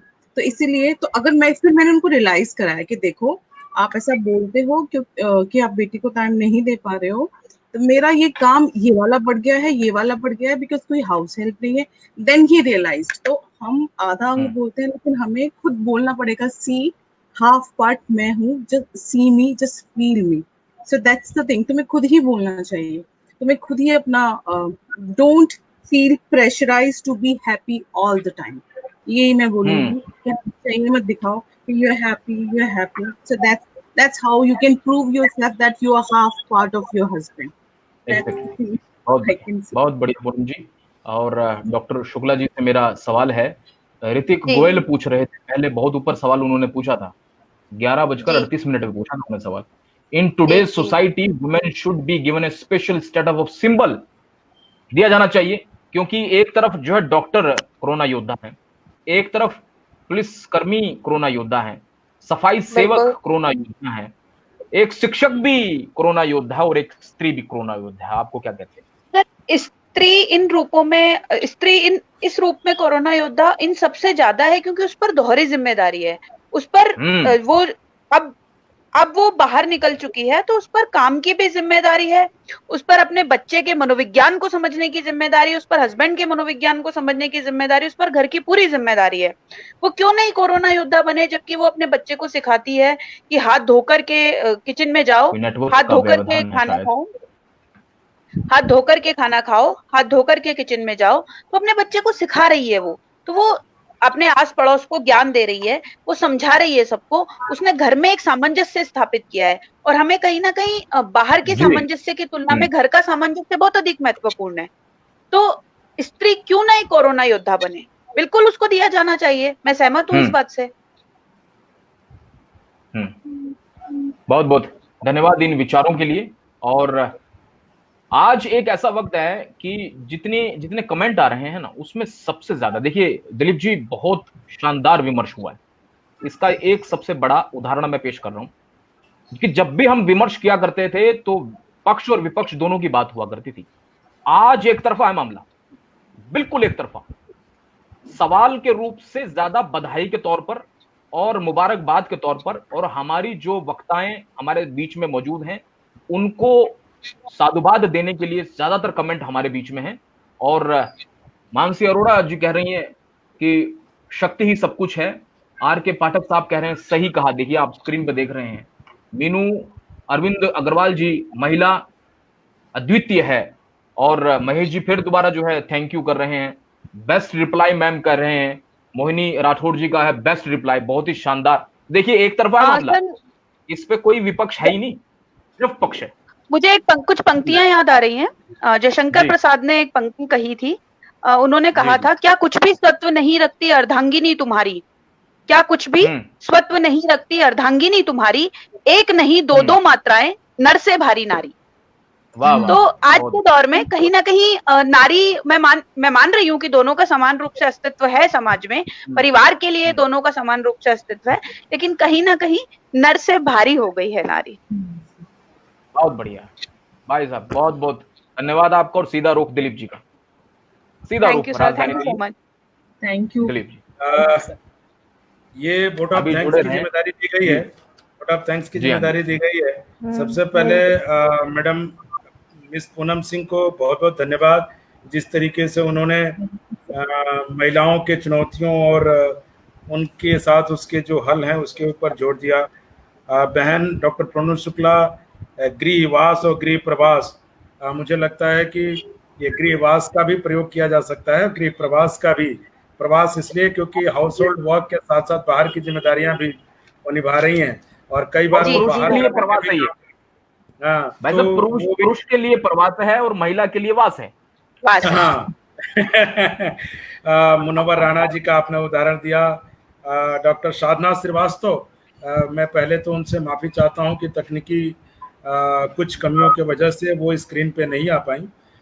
हमने कोशिश की थी, लेकिन जिस तरीके से उन्होंने 5W1H से लेकर के पुरुष और स्त्री के अलग अलग महत्व को समझाया, जिस तरीके से प्रखर रूप से उन्होंने बोला, मैं प्रयागराज के धरती को पहले प्रणाम। और चूंकि गंगा संगम है वहां पर, तो अक्सर हम लोग जाकर के अपने पाप धोने का काम करते हैं। मुझे लगता है कि इस तरह की सोच जो कि भेदभाव करता है और जो डिस्क्रिमिनेट करता है, जेंडर डिस्क्रिमिनेशन जो मानसिक तौर पे लेकर आता है, वो प्रत्यक्ष रूप से, भले कई बार लोग एक्टिंग करने में, चूंकि पुरुष कहते हैं कि महिलाएं बड़ा अच्छा एक्टिंग करती हैं, मुझे लगता है कि पुरुष भी बड़ी बेहतरीन ढंग से एक्टिंग करता है। और कई बार जब सामने जिस रूप को या जिस सात्विक विचार को देख रहे होते हैं हम लोग, उस रूप में वो अंदर से है, ये कहना बड़ा मुश्किल सा होता है। अगर ऐसा होता तो मैं एक छोटा सा उदाहरण देकर के बाकी वक्ताओं का धन्यवाद दूंगा। और वो उदाहरण ये है कि जब निर्भया का केस हुआ था, तो जिस तरीके से इंडिया गेट पर प्रेसिडेंट हाउस में जिस तरीके से भीड़ इकट्ठा हुई थी, लगता था उसके बाद अपराध नहीं होगा। और जो सबसे ज्यादा कंसर्न लोग थे वो पुरुष ही काउंटर पार्ट थे, जो लड़के थे वही काउंटर पार्ट थे। और उसके बाद बाढ़ सी आ गई उस अत्याचार में। अगर वो सत्य था तो वो गलत है, अगर वो गलत नहीं सत्य है तो जो वो एक भीड़ इकट्ठा हुई थी उसमें ईमानदारी नहीं थी। इस बात को सोचना और समझने की जरूरत है। और वो महिलाओं को भी कहते हैं, बड़ा खूबसूरत सी लाइन है, माँ ने रोक टोक लगाई उसे प्यार का नाम दे दिया। माँ ने रोक टोक लगाई तो उसे प्यार का नाम दे दिया, पिता ने बंदिशें लगाई उसे संस्कार का नाम दे दिया, सास ने कहा अपने इच्छाओं को मार दो उसे परंपराओं का नाम दे दिया, ससुर ने घर को कैद खाना बना दिया उसे अनुशासन का नाम दे दिया, पति ने थोप दिया अपने सपने अपनी इच्छाएं उसे वफा का नाम दे दिया, ठगी सी खड़ी मैं जिंदगी के राहों पर और मैंने उसे किस्मत का नाम दे दिया। ये नहीं होना चाहिए। मुझे लगता है कि इससे अब बाहर निकलने की जरूरत है। लेकिन जो संभ्रांत परिवार में या जो शहरों में जो लोग बोल पा रहे हैं, उसके अलावा एक और भारत है हमारा जो गांव में रहता है। वहां पर महिलाओं की स्थिति में ये चर्चा परिचर्चा अगर किसी भी रूप में उनको हेल्प कर सके, आप सोच के देखिए, हरियाणा में जाकर के देखिए खेत में महिलाएं, पश्चिमी उत्तर प्रदेश में जाकर के देखिए खेत में महिलाएं, उत्तर प्रदेश में जाकर के देखिए या बिहार में जाकर के देखिए, झारखंड में जाकर के देखिए, छत्तीसगढ़ में जाकर के देखिए, या इस लॉकडाउन के सिचुएशन में पैदल चलते हुए छोटे दो मुँहे बच्चे को लेकर के जाते हुए देखिए, वहां पर महिलाएं, वहां पर बेटियां। मुझे लगता है कि इन सभी बातों पर आपने जोर दिया डॉक्टर साधना श्रीवास्तव जी। मैडम विनीता हमेशा से बहुत ही अच्छा एक छोटे से स्वरूप में अपनी बातों को रखते हुए सारगर्भित ढंग से लोगों को बताती हैं, बड़ा अच्छा लगा। एक कोलकाता से मैडम जुड़ने वाली थी मनाली भट्टाचार्य। आप लोग जानते हैं कोलकाता में एक त्रासदी, एक अपन जो तूफान आया उसके वजह से वो नहीं जुड़ पाई। उनको भी बहुत बहुत धन्यवाद। तकनीकी व्यवधान के कारण वहाँ जितने लोग अपने प्राणों की आहुति जिन्होंने प्राकृतिक आपदा में दी है उनको श्रद्धांजलि। और कोरोना के योद्धाओं के लिए आप सभी जानते हैं कि कोरोना के योद्धा डॉक्टर हो गए, शिक्षक हो गए, या नर्सें हो गई, या सफाई कर्मचारी हो गए, पुलिस वाले हो गए। जयपुर में कल मैं देख रहा था, राकेश जी हमारे मित्र हैं, डॉक्टर राकेश रायपुरिया जी, उन्होंने किसी पुलिस वाले का जिक्र किया था, बहन प्रोनो शुक्ला ने, उन्होंने अपने स्ट्रेस में आकर के अपने प्राणों की आहुति दी। ऐसे लोगों को या इस तरीके के जो कोरोना वॉरियर्स हैं उनको सत सत नमन और श्रद्धांजलि। मुझे लगता है कि इस तरह जिन्होंने आत्महत्या की है, इस तरह के विमर्श में, जी बिल्कुल सही, डॉक्टर सोमक सेन जो इसमें कहीं न कहीं से प्रयासरत थे। और सबसे ज्यादा टेंशन लेने वाले मिस्टर राकेश जो जनरल सेक्रेटरी पुनरुत्थान के हैं, मैं उनको बहुत बहुत धन्यवाद देता हूँ सभी के साथ कोऑर्डिनेट करना। और राकेश जी हमेशा से हम लोगों के उस तरीके का प्यार हम लोग उनको देते रहे या हम लोगों को डांट कर में प्यार देते रहे, उसके लिए उनको बहुत बहुत धन्यवाद। आज कुछ व्यवधान के कारण उनको कुछ बातें करनी थी लेकिन वो उस रूप में शायद नहीं कर पाए, तो मैं क्षमा प्रार्थी भी हूँ राकेश जी का, कि राकेश जी और सारे दर्शकों को जिन्होंने 1 घंटे को प्रोग्राम को लगभग 2 घंटे तक सुनने जा रहे हैं, इस बात के लिए बहुत बहुत धन्यवाद सर। और डॉक्टर हमारे परम मित्र, और हमसे अक्सर नोकझोंक हम लोग के बारे में कहा जाता है कि हम दिखते 2 जरूर हैं लेकिन हैं एक ही, डॉक्टर नीरज करण सिंह जी को बहुत बहुत बहुत बहुत दिल से धन्यवाद। बेटियों के बारे में एक लाइन, क्योंकि बेटी का पिता हूँ, आप सब लोग भी 3 बेटियां यहाँ पर, और डॉक्टर साधना श्रीवास्तव जो प्रयागराज की धरती से, जो उत्तर प्रदेश राष्ट्रीय टंडन ओपन यूनिवर्सिटी में असिस्टेंट प्राध्यापका हैं, उनको भी बहुत बहुत धन्यवाद जिस तरीके से उन्होंने अपना समय निकाल करके। और मैडम भट्टाचार्य को भी, डॉक्टर शमक सिंह को भी बहुत बहुत धन्यवाद। राकेश जी को, बेटियां चूंकि देश को जोड़ती हैं और बेटियां ही एहसास दिलाती हैं कि हमारी जिम्मेदारियां क्या है। उनके लिए 2 पंक्तियां हैं, बेटियां घर में संगीत की तरह हैं, जब बोलती बिना रुके और सब कहते हैं चुप भी कर जाओ, जब खामोश रहती हैं तो माँ कहती है तबीयत ठीक है ना, पापा कहते हैं घर में खामोशी क्यों है, भाई कहता है नाराज हो क्या, जब शादी कर दी जाती है सब कहते हैं घर की रौनक चली गई, सच में बेटियां न रुकने वाली संगीत हैं। ऐसे संगीत को और ऐसे संगीत को हमेशा ही हमें सम्मान देना चाहिए।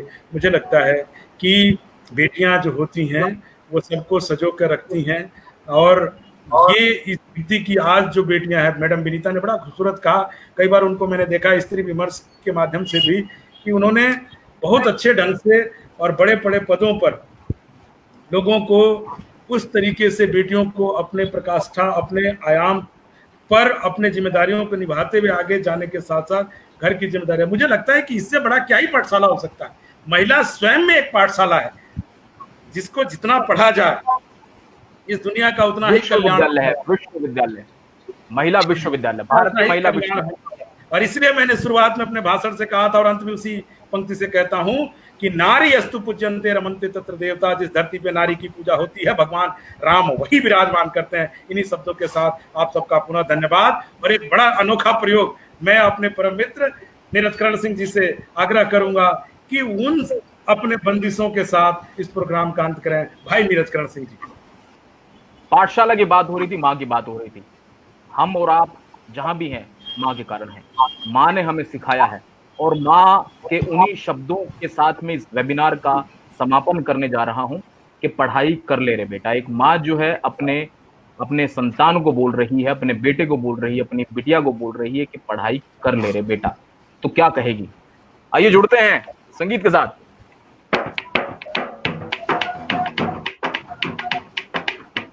पढ़ाई कर ले रे बेटा, माँ तेरी समझावे ध्यान कुछ धर ले रे बेटा।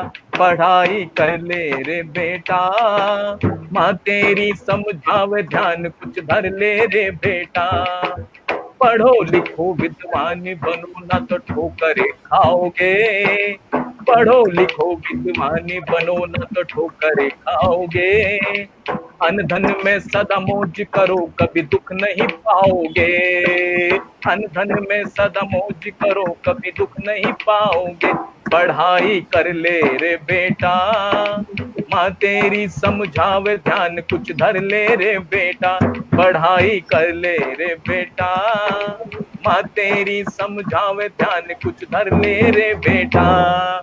इन्हीं शब्दों के साथ वे पढ़ाई कर ले रे बेटा। माँ के पाठशाला, माँ अपने आप में पाठशाला। इन्हीं शब्दों के साथ में आप सभी को छोड़े जा रहा हूं। माँ के वजूद के साथ में, माँ की पाठशाला के साथ में, माँ की शिक्षाओं के साथ में, क्योंकि मैं गुजरा हुआ पल नहीं जो लौट कर ना आऊं तो फिर तुम्हारी सांसों को न महका हूं। वक्त हो चला है आप सभी से विदा लेने का। बहुत बहुत धन्यवाद। अगले एक और बड़े विषय के साथ, कई विद्वानों के साथ, अगले रविवार या जैसा भी वक्त मुकर्रर होगा आपके साथ में फिर दोबारा विमर्श तृतीय में जुड़ूंगा। पुनरुत्थान विमर्श तृतीय। बहुत बहुत धन्यवाद। जय हिंद, जय भारत। Thank you sir. बहुत बहुत धन्यवाद। Thank you. जय Bharat. Thank you so much. धन्यवाद राकेश। Thank you.